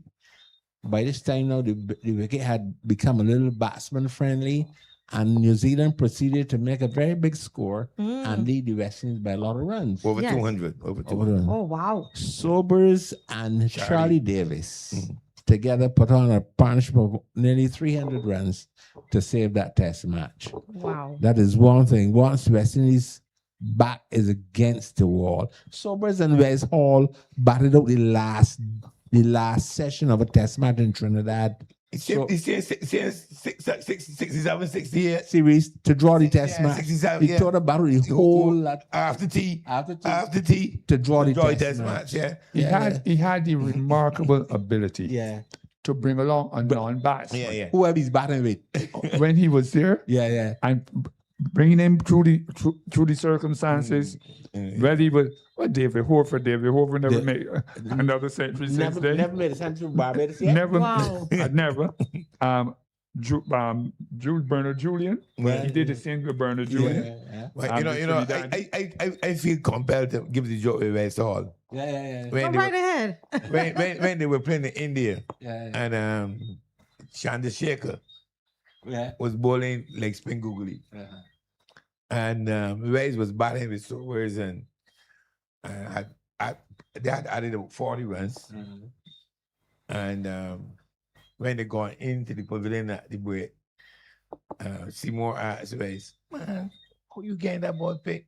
How you getting it pick you back?" But I asked Sobers, I'm telling him what to do. He's telling Sobers what to do. Yeah. You asking me? So when I'm instructing him what to do. This guy's telling me the story. Yeah. So a thing is called Simoner's blues. You know, when say can't tell blues nothing. Can't tell blues. Blues gonna tell Sobe. So whether Sobers was telling him for the googly, lift the bar or leave it down. First ball after the break, whether Sobers was telling him leave the bar down for the googly, he left it and went spot out ball. He told me he cursed Simoner's for about 2 weeks. But that's a joke between the three of them. When we heard that there at Belfield. Belfield when Sobers, when West invited Sobers, Cammy Smith, Brian Kerr, all of them to talk to the community about West Indians' experiences cricket. Gary and Wes hold on in a test match in Trinidad too. And batted out the last session. Wes made a 15 that same. Use the mic. But no, Wes will always remind you all that he started as a batsman. As long as Sobers is at the crease. Yes. Yes. We're not giving up. Wes is Not not giving giving up. Not giving up. He's not giving up. Listen, he batted the whole session in India with Charlie Griffith Yes. to save a test match. Yes. As long as Sobers is at the other end, Yes. he brings on whoever is batting with him. Yes. And that player suddenly becomes a better player than Wow. anybody thinks. Anytime he had a life, any other time in his life. Mr. Gollop, why is that? I mean, why But is he that inspires confidence. inspiration? And I remember we were sitting down when I think it was Prophet was telling us Prof Edwards, about Australia when some bowler was giving them trouble. Yeah. And Sobers was batting at number 8. And Sobers said, Who? And put on his pads and made 100 and something. Yeah. Prof Edwards said that Prof Edwards, I don't see him now, but I just like to listen to Prof. We can listen to Prof. I can listen to anytime. I can listen to Prof Edwards. He's a good storyteller. He's a damn good storyteller. Prof said Gary made 132 against Western Australia in 1968. Yes. Prof said, well, you know, I'm a Barbadian player and I have batted with Sobers. But that innings was such an amazing innings that Prof said he didn't say anything to anybody. But sometime during the night, he took the opportunity to go up to Sobers' room. As captain, Sobers would have a room for himself. He wouldn't be sharing it with another player. So he gone up there and knock on the door, and Gary came to the door, and Prof said he told Gary, man, I have a matter here I would like to discuss with you. I guess, sure, man, come in. So he made up a lot of things that he was concerned about, but that wasn't really what he wanted to talk to Gary about. He got around to what he was talking to Gary eventually. He told me, he asked Gary, tell me something though, Gary. When Mackenzie is running and bowling to you, you settle down over the bat. Mackenzie's up at his mark up there. He turns and he's running in to bowl to you. He asked Gary, tell me, what is going through your mind at that instant? You know, when he's running What are in. you thinking? What you're thinking? Gary said, what I'm thinking, like, what I'm thinking? Where did he for 4-6? When he can't bowl? Prof Edwards told me that. And Gary I said, that's a fact. Prof Edwards told me that. Thinking? Mackenzie? He can't bowl the ball. Where did he for 4-6? Doesn't matter.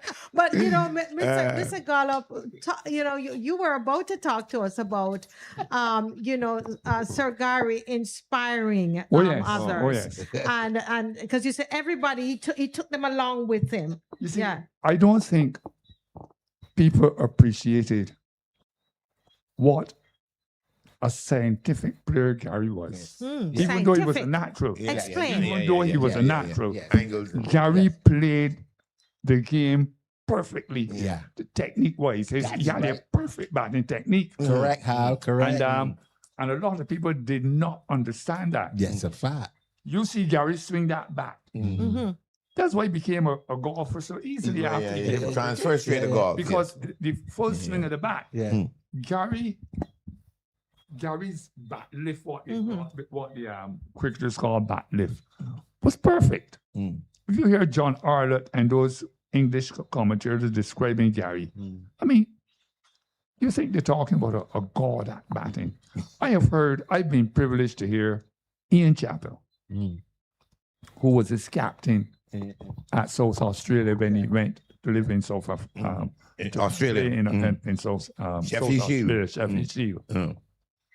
Ian Chappell said, don't tell me no foolishness about no great all-rounder.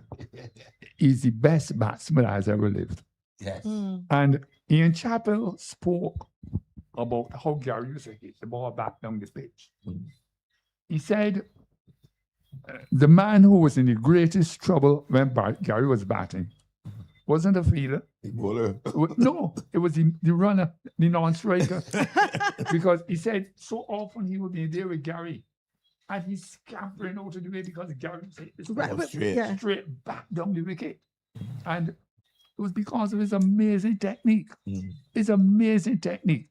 And again, you found out how scientific a batsman Gary was when he became a commentator, giving mid-over commentaries and so on. Gary had an understanding of the game, in my view, that was second to most of them. Unmatched. Second to none of them. Unmatched. Boycott was another outstanding Very student good of the game. Yes, very much so. He said, Avner Weeks. But Gary, I don't think people realize how much Gary understood about the game. I can support that.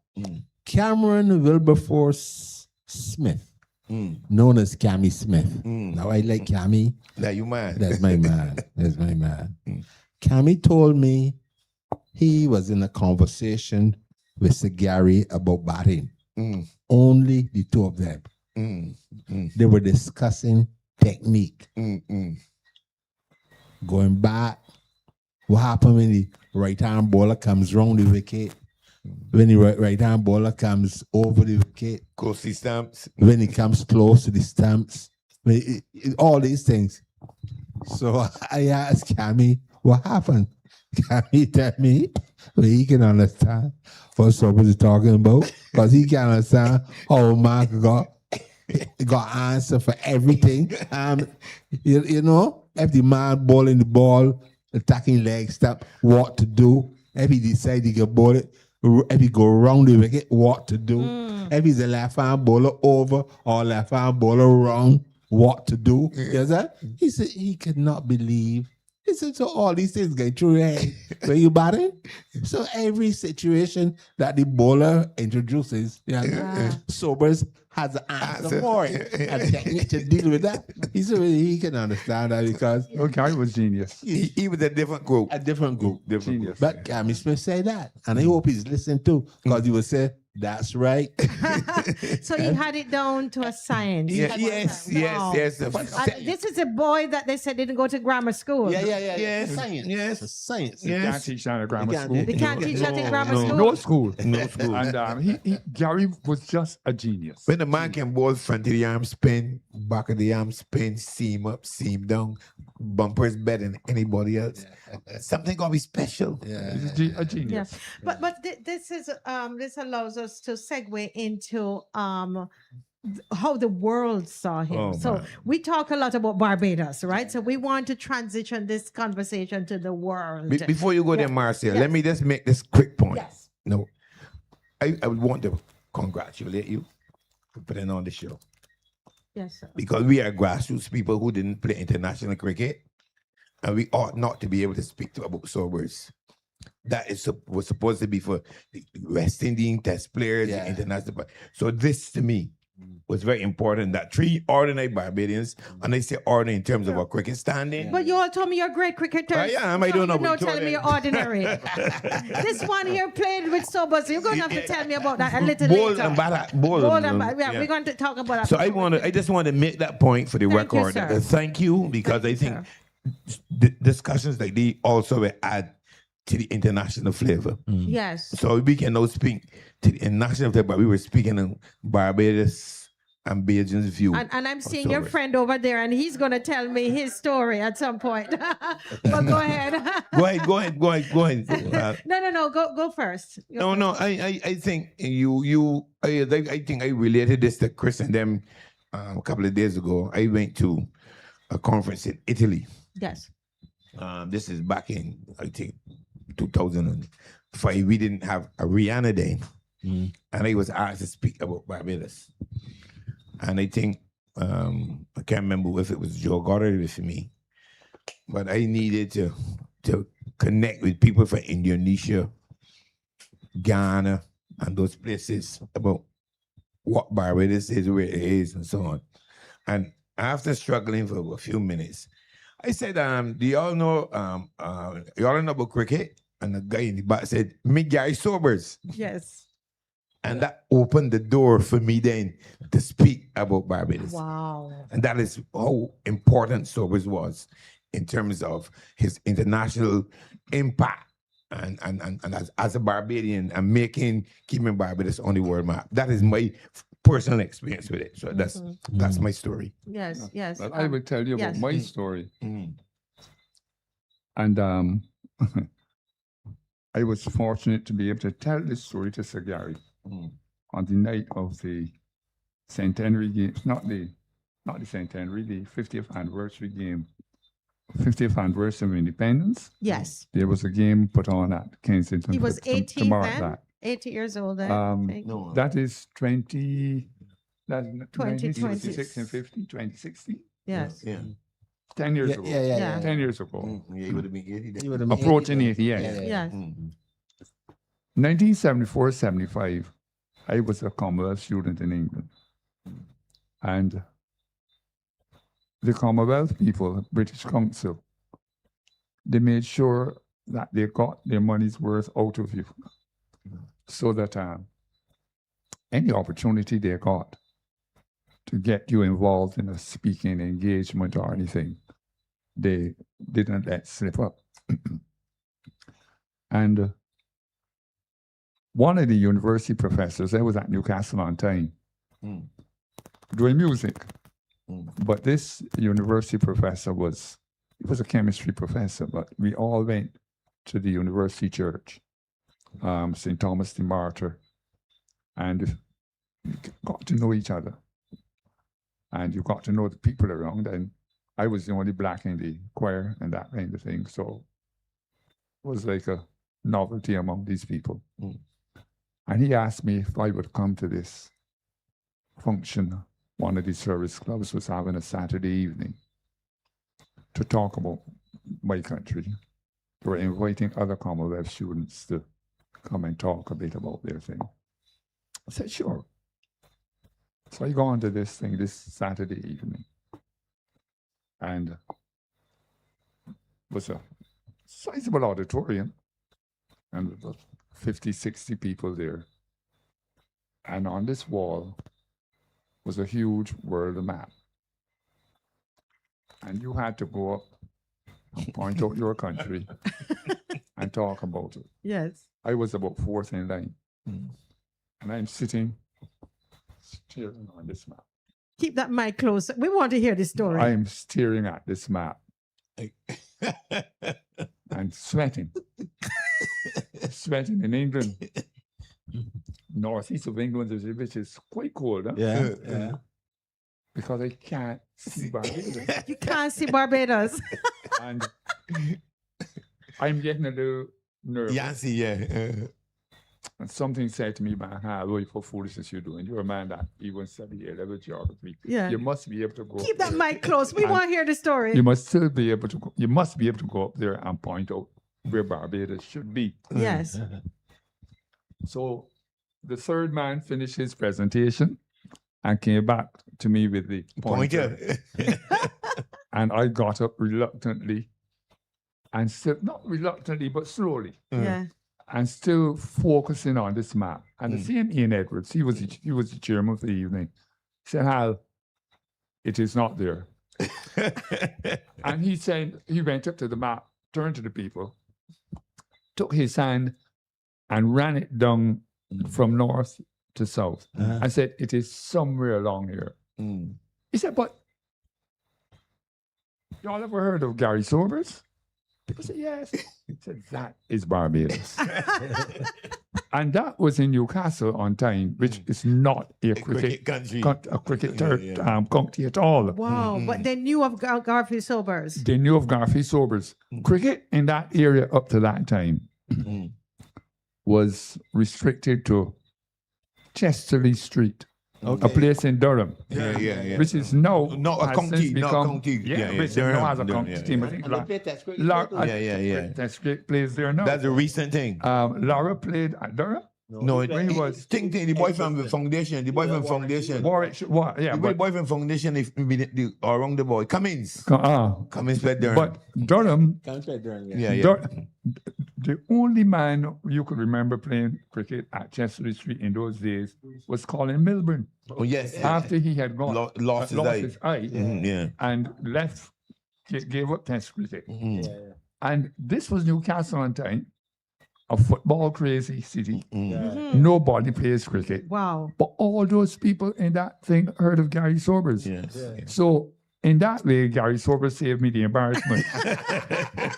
And I told him that story the same night Yes. of Wow. that 50th anniversary game.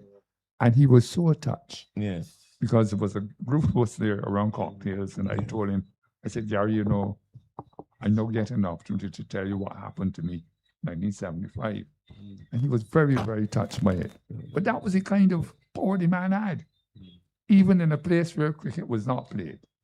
We went to They knew of it. we went to Trinidad, Port of Spain, Clifton Ford, airball. A couple of us went to watch a match, one-day match. And we went in the Friday night, and of course, we gone Liming, and we got to pick up a car in the morning to get around. And by the time we pick up the car, the cricket ground is sold out. So we are walking around the ground, looking to see how we can get in. When we approach the commentator's booth, so we're just standing, not looking at the cricket, but outside on the balcony, looking down the street. And one of us said, Sir Gary, look down. He says, what's up, guys? Why we can't get in? He says, let's hold on.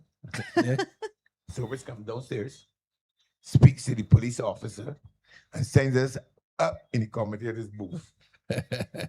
And after about half an hour, a few people got uncomfortable with us. I don't want to call their names. And they sent us into the stand.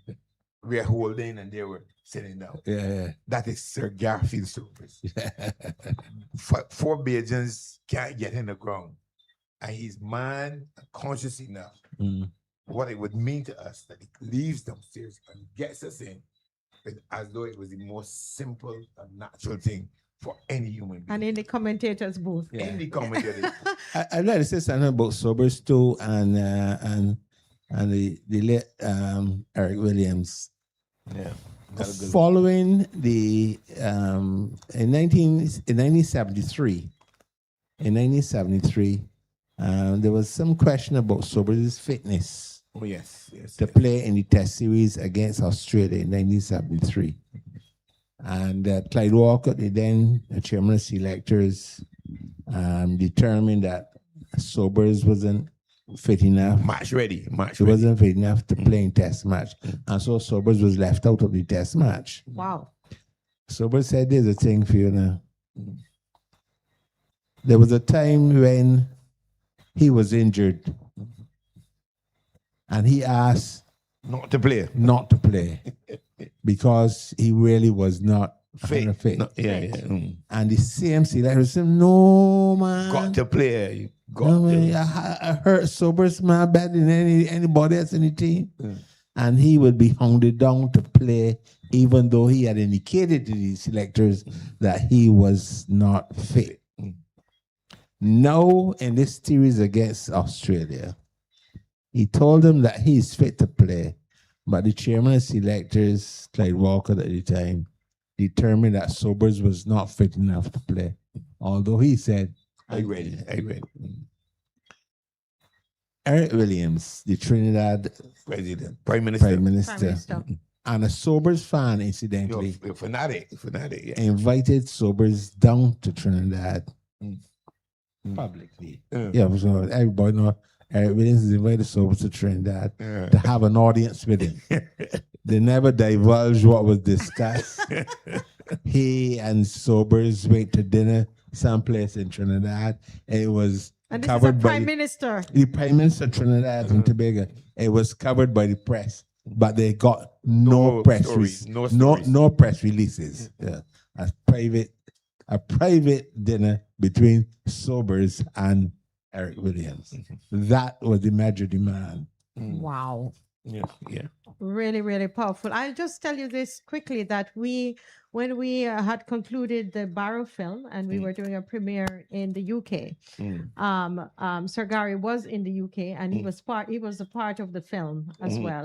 So he came as, to support us. And let me tell you, that I was so surprised to see them. I mean, I have to say it as I thought it at the time, but just lots of white people. And they were just swooning over this man. And I am standing watching like, oh my goodness, I didn't even know how great he was, to be honest, until we screened Barrow in the UK and saw, and they were talking by themselves. When we're having the cocktails, they're talking about him and want to take a picture with him. I was really, really shocked about that. And as a Barbadian, Dr. Allen, when you see how the world appreciates him, how does that make you feel? Oh Lord, I feel I wrote a piece. I sent it into the social media that people like myself, born in the 50s, boy going to school at foundation school. So Sobers taught us to stand up, to stand strong, to believe in who you are, or what you stand for, and to be humble, even whatever you achieve. That what you achieve don't make you, is what you stand for that makes you, and that has lived with me all my life, because what Sobers is life, and that's what Sobers is about. Don't care what Sobers achieved, he never changed. He was always the man. He was always I've ever met. He's always been the same. I met him at West Hall's house several times. So he's always never showed anything except how humble, graceful, caring he was. He was a special human being. Great. But as we are talking about the world stage, I mean, there was some controversy with him on the world stage as it relates to South Africa. And one of you, I think you were who started it. I made the point. Let's delve into that a little bit, because those were not happy times for him. No, it wasn't. And that was a case where politics pushed itself into cricket. And Gary was not a politician. And Gary saw his involvement in that South Africa episode. Tell us about Rhodesia, sorry. Rhodesia. So set it up for us, for those who don't know what happened. Well, he was invited to go to Rhodesia to play. Apartheid too. During the apartheid years. During the apartheid, yeah. And Rhodesia is now what, Zimbabwe? Yeah. And Gary went to play cricket because he had met some of these same fellas playing cricket in England. And South Africa was quite a formidable team in those days. And the apartheid movement, well, I should say the anti-apartheid movement, had become so strong that persons who even appeared to be giving support, succor to it, were ostracized. Yes. And Gary went down there to play and met with Ian Smith and made the biggest mistake to say he was a tremendous man. Yes. And I remember that word very, very well. He said he was a tremendous man. Gary just got off the plane at Sewell in those days, was Granny Adams yet. And somebody pushed him right in front of Gary. And Gary said, "Oh, this tremendous man." And Frank Walcott, it was who took up the angle. And made a big political thing of it. And Gary then realized what the real gravamen of that situation. He then realized, and he apologized for it. Yeah. Yes, he He did. apologized for it. But that was an example of the creeping in of politics into sport to the extent that the political element overshone the cricketing Yes. element Yes. and worked to Gary's disadvantage. But he came back from it because he was never seen as a man who was involved in that political aspect of the sport. These fellas played together in England and all over the place. In those days, South Africa had some really outstanding cricketers and playing the county cricket and playing against the same teams. And England was still going to South Africa and Australia. Right. We're still going to South Africa. Your mic is on your stomach. Who wanted to ban him? Couldn't come to Guyana. Yeah, is it on, the mic? Is his mic on? Where's it? Yeah, just switch it, yeah. Yes, it was Forbes Burnham who said that he couldn't come to Guyana after having gone to Rhodesia, Southern Rhodesia. And he was getting some backlash from Jamaica as well. Oh yes, he got backlash from Jamaica. They made it was a heavy political thing. Yeah. And it swept the place. Yeah. But Guy was a victim. But you know, Mr. Musk, you were saying something. Let me let you complete. No, I was saying that I was just saying that Gary never. I don't think Gary went back to Guyana since that time. At least certainly not to play cricket, you know. But Gary had gone. People felt he should have sought some advice before going off to Rhodesia. Yeah, but that is sort of person Gary was. Yeah, he went to play cricket. But do you know that there was some sentiment on the ground that he wasn't for the movement. He did it for money. That was some of what I read. That is what some of the detractors wanted to say. Yes. I mean, there was so little money around the place in those days. But there might have been a level of naivety. Yeah. Because when I heard Gary years after try to explain it, he saw it as an opportunity to go to encourage blacks to get into the game and that kind of thing. But some advice up front might a warning, don't go into that place, boy. There could be some repercussions. And that didn't come. So he got the backlash, as it were. Well, before we go into legacy, we have a small video. We have a video from a young cricketer, Nathan Weeks, from the UK, and he is in a club in the UK, and he is going to be speaking about the impact of Sir Gary on his life. Good night, my name is Nathan Weeks, and I'd like to share my heartfelt condolences on behalf of my club, Clapton CC, and my T20 franchise, Southern Storm, to the Barbados cricketing fraternity and to the family of Sir Garfield Sobers. I was afforded the opportunity to speak with Sir Garfield Sobers at the ODI between West Indies and England. I like to give God thanks for the opportunity to meet with him and talk with him and to rub shoulders with the late great Sir Garfield Sobers. I'd just like to encourage each and every Barbadian to celebrate the life of Sir Garfield Sobers on Wednesday the 29th of July. I'd just like to again thank God for the life of Sir Garfield Sobers, because he not just impacted youth in the Caribbean, but he was a global icon which impacted each and every youth around the world in cricket.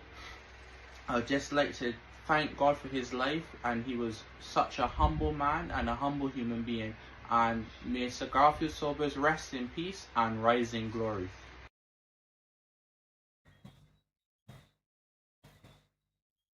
Well, that's young man, Nathan Weeks, talking about the impact of Sir Gary on him as a cricketer. He's a young aspiring lawyer, but he's playing cricket. As you were, speaking of what happened in the 30s, in the 40s, 50s, and 60s. Now, the question is, what do you think is the legacy of Sir Gary? We're going to first talk about Barbados, and then we talk about the region and the world. What's the legacy of Sir Gary? Look, let me start by saying that there are not many people who would have been introduced to cricket after 1950 that wouldn't say that Sobers impacted their views, their performances, and that what he stood for didn't impact their lives. That is people like us. We and my piece that I put on social media, I said, unfortunately, the people of this age and the ones to come will never ever be able to witness, not in film, because to see it on film is one thing, but to see Sobers walk down Kensington stairs and then engage in his strides. Kensington stand used to stand up when he walking out. Sobers made naught against England. One ball out caught a slip off of Tony Gregg. Made 0. And he, going back to the pavilion, he had a standing ovation. Wow. It has never happened in any other cricket match at all. So what is the legacy for Barbados? Sobers. What would you say, Mr. Maskell, is a legacy for Barbados? I believe that people would recognize that no matter how humble your origins, that greatness is not beyond you. No matter how humble the origins. I just would like to say something too about what Derek said just now. But I'd like to respond to it. Sobers is batting down here in that same test match when he batted with Frank Worrell in that big partnership with 399. Sometime on the Saturday, I talking about the partnership with 399. That partnership with 399. Yeah. 1996, yeah. Gary, when he was just past 100, played a ball from Truman, and it seemed to have jarred his wrist. So he turned to Ted Dexter, the England captain, and indicated that he wanted a wristband. A wristband? Yeah. He wanted a wristband, just because he jarred his wrist when he played the shot. So he took off his gloves, arrested him on the pitch with his bat, and walked for the wristband because he indicated he wanted a wristband. Yes. Gary put his bat on the pitch, his gloves on the pitch, and walking. Kensington came to a standstill. Gary walking in for a wristband. People pet the hats all over the place. Wow. Call for murder. I mean, you think there's a riot. And all this man doing walk with the colors. Which you gonna walk before we finish tonight, very soon. And I said, are people hollering? But that was Gary. That's part of the legacy. Yeah. Oh yes. As Derek said, Gary come into that. He would take. Put that mic up closer. We want to hear these stories, man. Three quick checks. Three quick sets down the pavilion. And then he would move. As a friend of mine always said, he lopes. He lopes. Lopes. And Gary moving to the crease. Yeah. But I never forget this. It was like it's a performance for him now. Oh yes. Or Gary leading out the team Gary about 20 paces ahead of everybody, you know, and flick the ball over his head and that kind of thing back. But I would never forget that same series. England playing the West Indies. No, this was a later series. And Chester Watson, Jamaican fast bowler, came and made a delivery. And this thing took off. Down the leg side. No, wicketkeeper not having a chance to stop this thing. And Gary made a cartwheel and collect the ball and toss it to the wicketkeeper and just brush his pants off. Brush the flannels. Just Someone brush, told me that story. just brush the flannels. Selwyn Smith was a teacher at Cornwall at the time. He became a permanent secretary. Selwyn Smith came back to our class the next day and said, that was my money's worth. Just brushing the pants. Just Gary catching that ball. He Somersaulted. a cartwheel. Cartwheel. And stopped this thing. Toss the ball to the Alexander and brush the flannels. But Gary was, the man was great and bigger than life itself when it came to cricket. And there was no question about that. The way John Arlott, C.L.R. James. Well, C.L.R. James is probably our greatest writer on that whole thing. And the way they spoke about Sobers.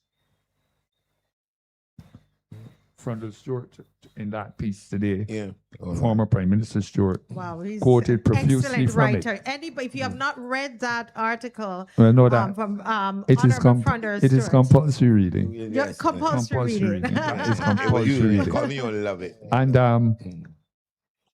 they all revered the man. They revered the man. And to use the good old cliche, he bestrode the world like a colossus. Petty man. I mean, and he walked with kings and never lost the common touch. Yes. Gary would pull up and have a chat. Anybody. Anything, that kind of thing. It was that kind of. Listen, most people will go and toss like this. Right? Let's throw the coin up. He's a performer. Gary was different. Gary was different. Yes. He was just special. To walk that stretch up to the wicket from that pavilion. Yeah. Chip, chip, chip. Those 3 quick steps. Yeah, and then. Oh my. What's his? So that's Barbados. What's his legacy to the region? That he had no prejudices at all. He treated every individual for what they gave and what they could give. He played cricket in every patch hole there was. He excelled in Australia, he excelled in England. He played cricket wherever Sobers went. Sobers gave cricket pride and brought excellence to whatever he did. No one who knows what they're talking about. No one who knows what they're talking about can ever accuse Sobers of being insular. Never. He was a West Indian. That was probably the reason why he got into the trouble with this through and through. Through and through. And that is just how he's made up, you know. And that is all part of him. And he just was a great son of the soil. Talk about the playing for the rest of the world. You do better than me. He was captain of the rest of the world team in 1972. And the rest of the world team. That is when the series between Australia and South Africa. Because of the apartheid. Yes. Right. And so a series against the rest of the world, Australia versus the rest of the world, was arranged to fill in. And Sobers was captain of the rest of the world team. I mean, the rest of the world team did include South Africans in it, but it was not a representative South African side. And Gary was the was the captain of that side, and it was during that test, that unofficial test series, that Don Bradman said he saw the greatest innings on Australian soil. Sobers made 254 against Australia for the rest of the world. And it was described as, or was it Jack Fingleton? I'm too sure if it's Bradman or Bradman. It's Bradman. As a matter of fact, there's a whole video of that innings with Bradman doing the commentary. Okay. Yeah, Sir Donald Bradman. Said it was the greatest innings that he'd seen on Australian soil. Sobers was and the rest of the world won the series. Yeah. And Sobers was captain of the rest of the world team. And they got to see Sobers at his very best. Although that was towards the end of his career. Oh, that was the tail end. Yeah, Wow. That was the that is tail end. 1972. Sobers at 36 years old. Yeah. Made 254 against the best Australian team. With Dennis Lilly in his heyday. And his pomp. Yeah. But that was and to make him captain of the rest of the world team, I mean, right? that is It's a statement. That was a statement in Yes. itself. Oh, yes. Is what the rest From of the little world Barbados, right there in Bayland. Can you imagine? That's right. Yeah. Wow. What, Mr. Gollop, as we are concluding, our interview here on legacy, what is his legacy then to the world? Well, Cosman made the point, and Derek made the same point there, that the story must go forth. Mm-hmm. That greatness presents itself in many, many different forms. Greatness doesn't come because you're from a height or terrace, or you're from some metropolitan area. There are many great people out there, Yes. just waiting for an opportunity to get out, and some people get the opportunity. Luckily for them. Others do not. Sometimes where you're born decides what happens to you and how far you go in a particular field. Well, Gary was lucky in that cricket at that time was something outstanding. Cricket was the symbol of excellence. As a matter of fact, you in those days you spoke to the average Englishman, and he thought that was something improper about what you said or about your conduct. Right. You said, "Man, that is not cricket. It is just not cricket." And cricket was used as a symbol of excellence, and it had to do probably with the way the game was developed in England. Colvin would probably be too young, and Colvin might know something about, but Derek would certainly be too young to know. There was a period in England where there was a game that started off the English cricket season every year. Gentlemen versus players. Gentlemen versus players. Gentlemen versus the players. Yeah. The gentlemen were those people who were not professional cricketers.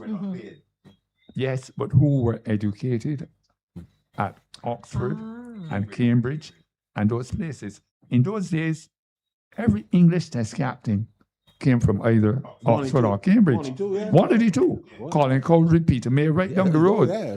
And the exception to that was Tony Gregg, who went to Sussex. He went to Sussex University. And that gentleman versus the players game kicked off the English cricket season. So cricket was regarded as the gentleman's game. So that the few bad behaved players, like Fred Truman in his day, was never but he was a Yorkshireman, a bad behaved Yorkshireman. He was a professional. And it gave the kind of status, created the kind of status you had to aspire to be a cricketer. And a Bayland boy, pure gentleman, coming through And he could have played for any of those, but he could not Yes. play for Yorkshire in those days. No. Because you had to be born in Yorkshire. Right. Although in recent years, what's his name? The top Indian ball. Yes, actually. That's Tendulkar played for Yorkshire. Richie. Yeah. In those days, That recent. That relaxed. That relaxed. Gary would have walked into any of those middle class counties, like the southern counties, Surrey, or one of the Kent. Those he went to Nottingham. There was a boy in my hall who was from Nottingham, and he used to speak about Gary all the time. Gary Sobers. Ah, you were from Barbados? Yes, Gary Sobers. And he was from Notts. But it shows that you could reach the highest level of attainment through commitment and dedication and focus. And you don't have to be, according to the good old days in parlance, you don't have to born with a silver spoon in your mouth to reach the top. And that, I think, is one of the greatest legacies that can be extracted Yes. from the story of Gary Sobers. No, what I would say is that people will make more runs, get more wickets, take more catches, even feel better than Sobers. But Gary But they will never. Gary's still the symbol of excellence. No, but they will never, ever be another Sobers. Still the They will never. That's the standard of ever excellence. Be another Sobers. Because that's what I was going to ask. Do you think that with what is happening in Barbados right now with cricket and in the region, could we see another Sobers on the rise? No. You will see another batsman who may make more runs, you get more wickets, take more catches. As a matter of fact, cricket Never is a different game another altogether. Sobers. Cricket is a different game altogether. Cricket is so the environment is not the same. Not the same. It doesn't mean the same It thing doesn't to mean this the same crowd thing. as it It meant. does not mean the same thing. No. Cricket is a commercial sport now. Yeah. Like, take for example, Mike Holden said he would not even commentate a 2020 game because it is not cricket. And that is, it is highly commercial. Yeah. Gary did not make a lot of money from cricket, but you get a fellow who go and take a catch in the what they call the IPL and come away with $1 million and that kind of thing. Yeah, keep the mic close. That kind of outrageous remuneration for these ordinary things. You see, Gary took some catches in the pocket. Gary's favorite position Short leg. was in the pocket. Short leg. Short leg. Yeah. Short leg. Backward short leg. Around the corner. Waiting for last the ball. With Gibbs ball in the off spin and Gary in the pocket. Because he's left-handed. Yeah. Right. So you would think, but give you a thing about him and Lance Gibbs. Yeah, me. Right at Kensington again. Wow. It was felt that if Gary had a weakness, it would be within the first 10, 15 minutes of his innings. And There's a lot of truth in that. There's a lot of truth in that. Yeah. Guyana playing Don't Barbados. forget that mic. We want to hear these Guyana stories. playing Barbados at Kensington. And out strolls Gary. And Lance Gibbs has the ball. And Gibbs got one to bite. And took an edge. And Milton Paidana dropped Gary. And Gibbs behaved so bad down there at that cricket ground. Gary went on and made 100. Gibbs behaved so bad as if to say, you know what foolishness, you know, do there, boy. You drop this man. But Gary was a phenomenon, man. See that man taking some catches there in the pocket, what we call in the pocket, right behind the batsman, and Gibbs get one to whip across, and Gary pick it and throw it in the air. Outstanding. You know, people ask me what's my greatest memory Sobers, and I can't identify it, Colin. Of Sobers? Yeah, there's so many that I can't say this one is better than one, but the image of Sobers walking in and out. I tell you one which I did not see, live because it happened in one of the other islands. Okay. When he hit those 4-4s of Jeff Jones. Well, that was the Kensington. The Kensington Oval, boy. When he last one he hit on his side screen, yeah. 4-4s. Yeah. 4-4s. That is in 67, 68 series. You know, I'm getting confused. 67, 68 series. What I'm talking about now was to seeing it subsequently on television. Oh, okay. Just again. 67, 68 series. Old age creeping in. And what happened? Those the last one he hit, both feet were suspended. Off the ground. Wow. Yeah. And we watched it the night Off the ground. in a replay. That's what happened. Okay. Wow. And Gary hit 4. Keep that mic close. And the thing was 4 after 4 after 4. The thing was being sponsored by Coke. And after Gary hit the last 4, the Coke advertisement came on. Coke after Coke after Coke. yeah, man. The last shot, it was suspended. Both feet suspended. Wow, Of Jeff amazing. Jones. Jeff Jones. Yeah. Oh my What? God. And that fan fastballer for England, yeah. Let me hear from Mr. Maskell there.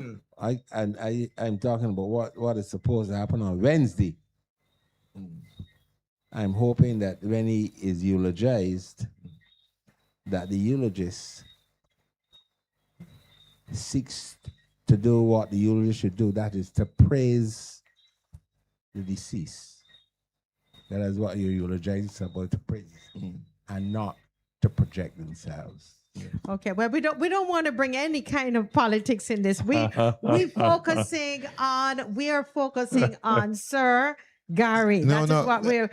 We're not going there. But I just want to say that we all have memories of Sir Gary, and I'm hoping that we, for the next couple of weeks, that stories they don't stop. Yes. The pictures and the clips on his batting, and that the younger people can get a chance to live, to see what we lived. I think we are richer for his time among us, both as a cricketer, but also as a man who bestrode the world like a colossus. Yes. And he was a colossus. Yes. Well, before we close, let me just find out. You said you played with Sir Gary, and you told me you're a great cricketer, and you played with Sir Gary. Tell me that. No, well, I'm sorry.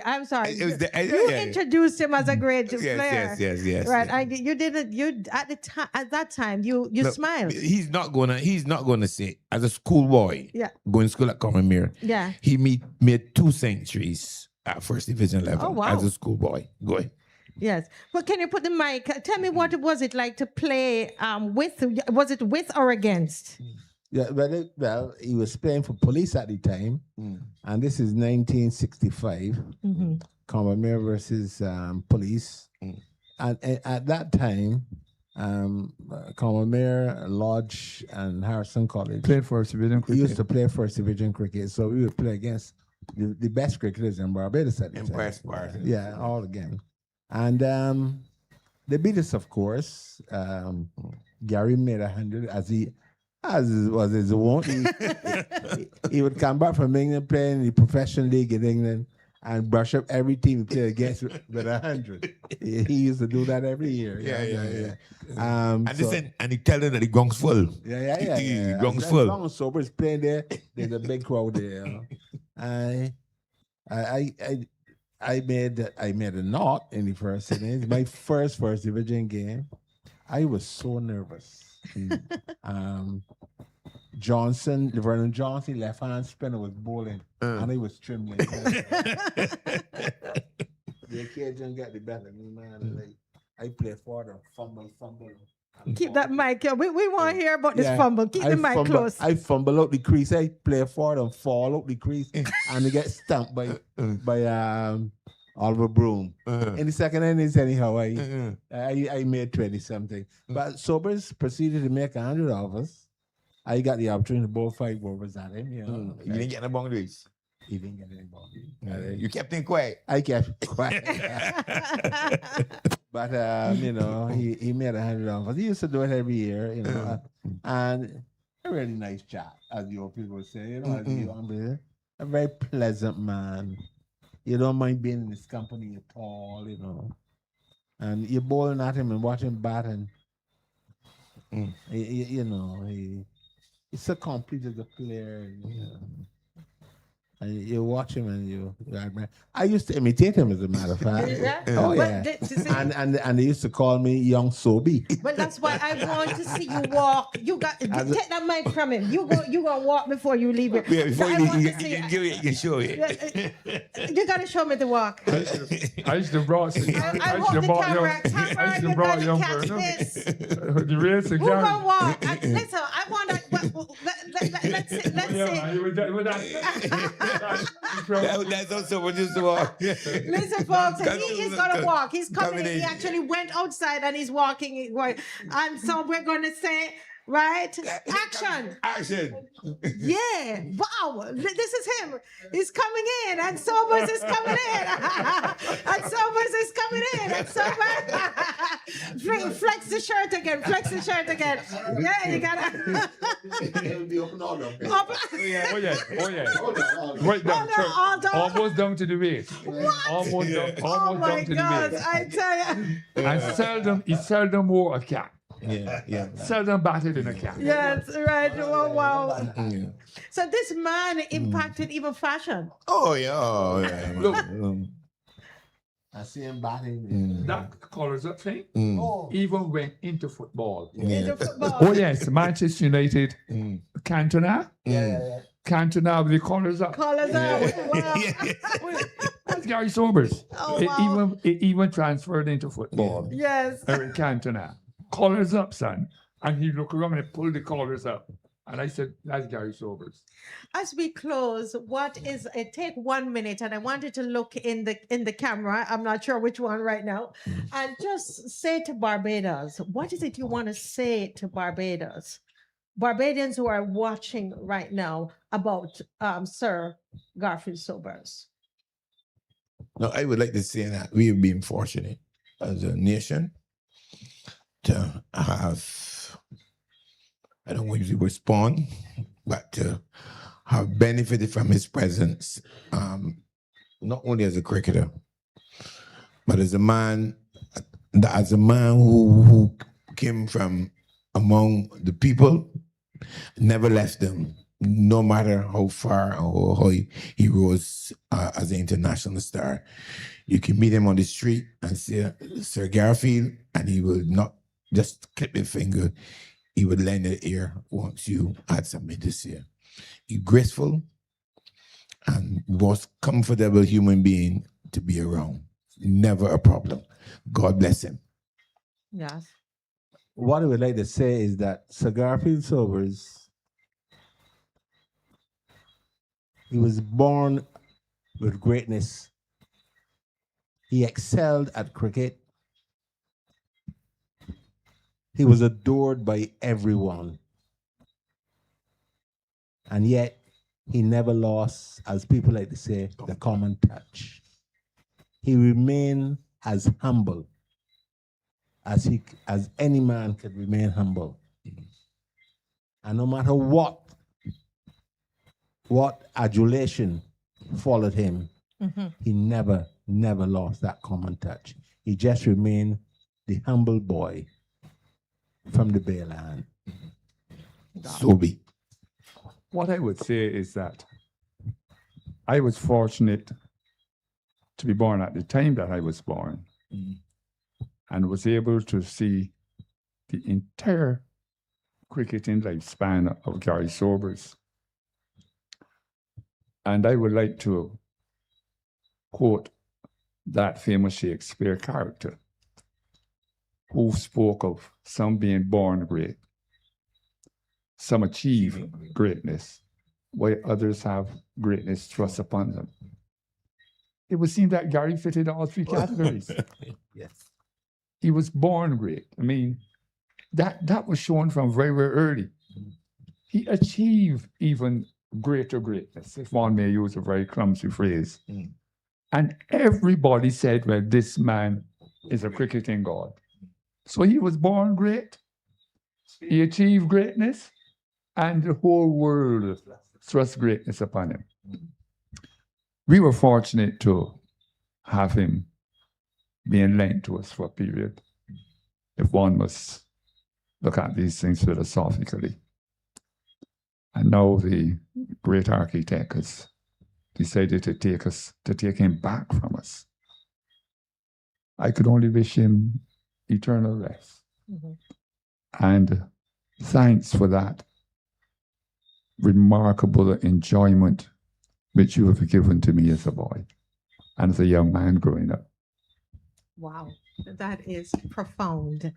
What an educational night this has been. So much, inspiration, laughter. It was really, really fun. I want to thank you, Dr. Derek Allen, for putting together such a wonderful panel and actually giving me the idea.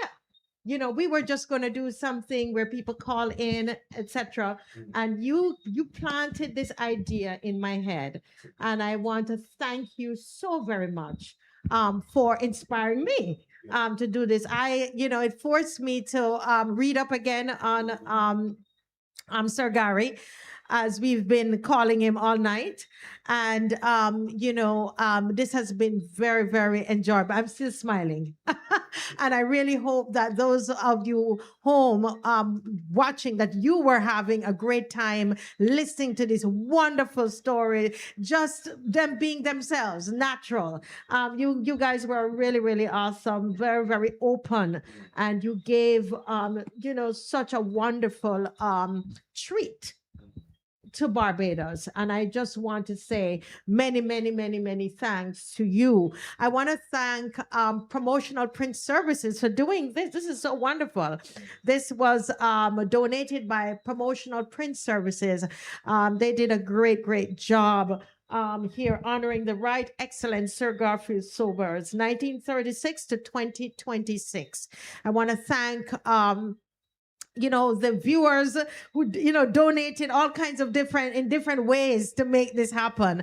I want to thank every single one of you and our team, our technical team behind the cameras in the sound room. Thank you all so very, very much for making this a reality tonight. I know some of you wanted to call in. We just did not sort out that as yet. All right. But on Wednesday, I promise you that we are going to continue to talk about Sir Gary, and we are going to have the lines open from very early for you to call in. We're going to talk about him. The funeral is in the morning, and we're not going to change that narrative. We're going to keep that running at night. So be ready with your tribute. You could write it. Yeah, you could write it and you could call in and you could read it. You could sing it. Some of you might want to do a song, whatever it is that you want to do in paying tribute to Sir Gary. We're going to have our platform open for that on Wednesday night. Okay. Thank you again, everybody, for watching. And we're going to see you Wednesday at 7 o'clock. May God bless you.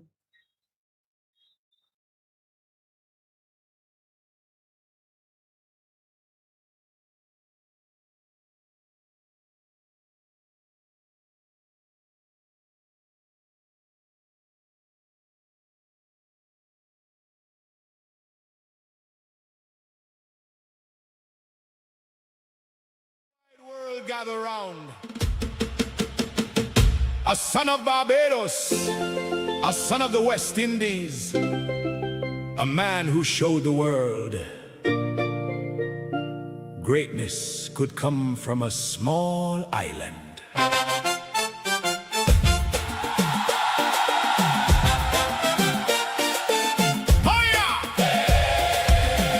There is a garrison of tributes. Hear the voices loud and clear. For Sir Gary Sobers, a legend we hold dear. From the Caribbean islands to every distant shore, the bat may now be silent, but his greatness lives forevermore. He came from a little island, but he played a giant role. with courage in his cricket and a fire in his soul. They watched him with the bat boy. They trembled when he bowled. A master in the field, yes, a story to be told. 365, a record standing tall. 6 sixes in an over, a memory for us all. There is a garrison of tributes. Hear the voices loud and clear. For Sir Gary Sobers, a legend we hold dear. From Bridgetown to Kingston.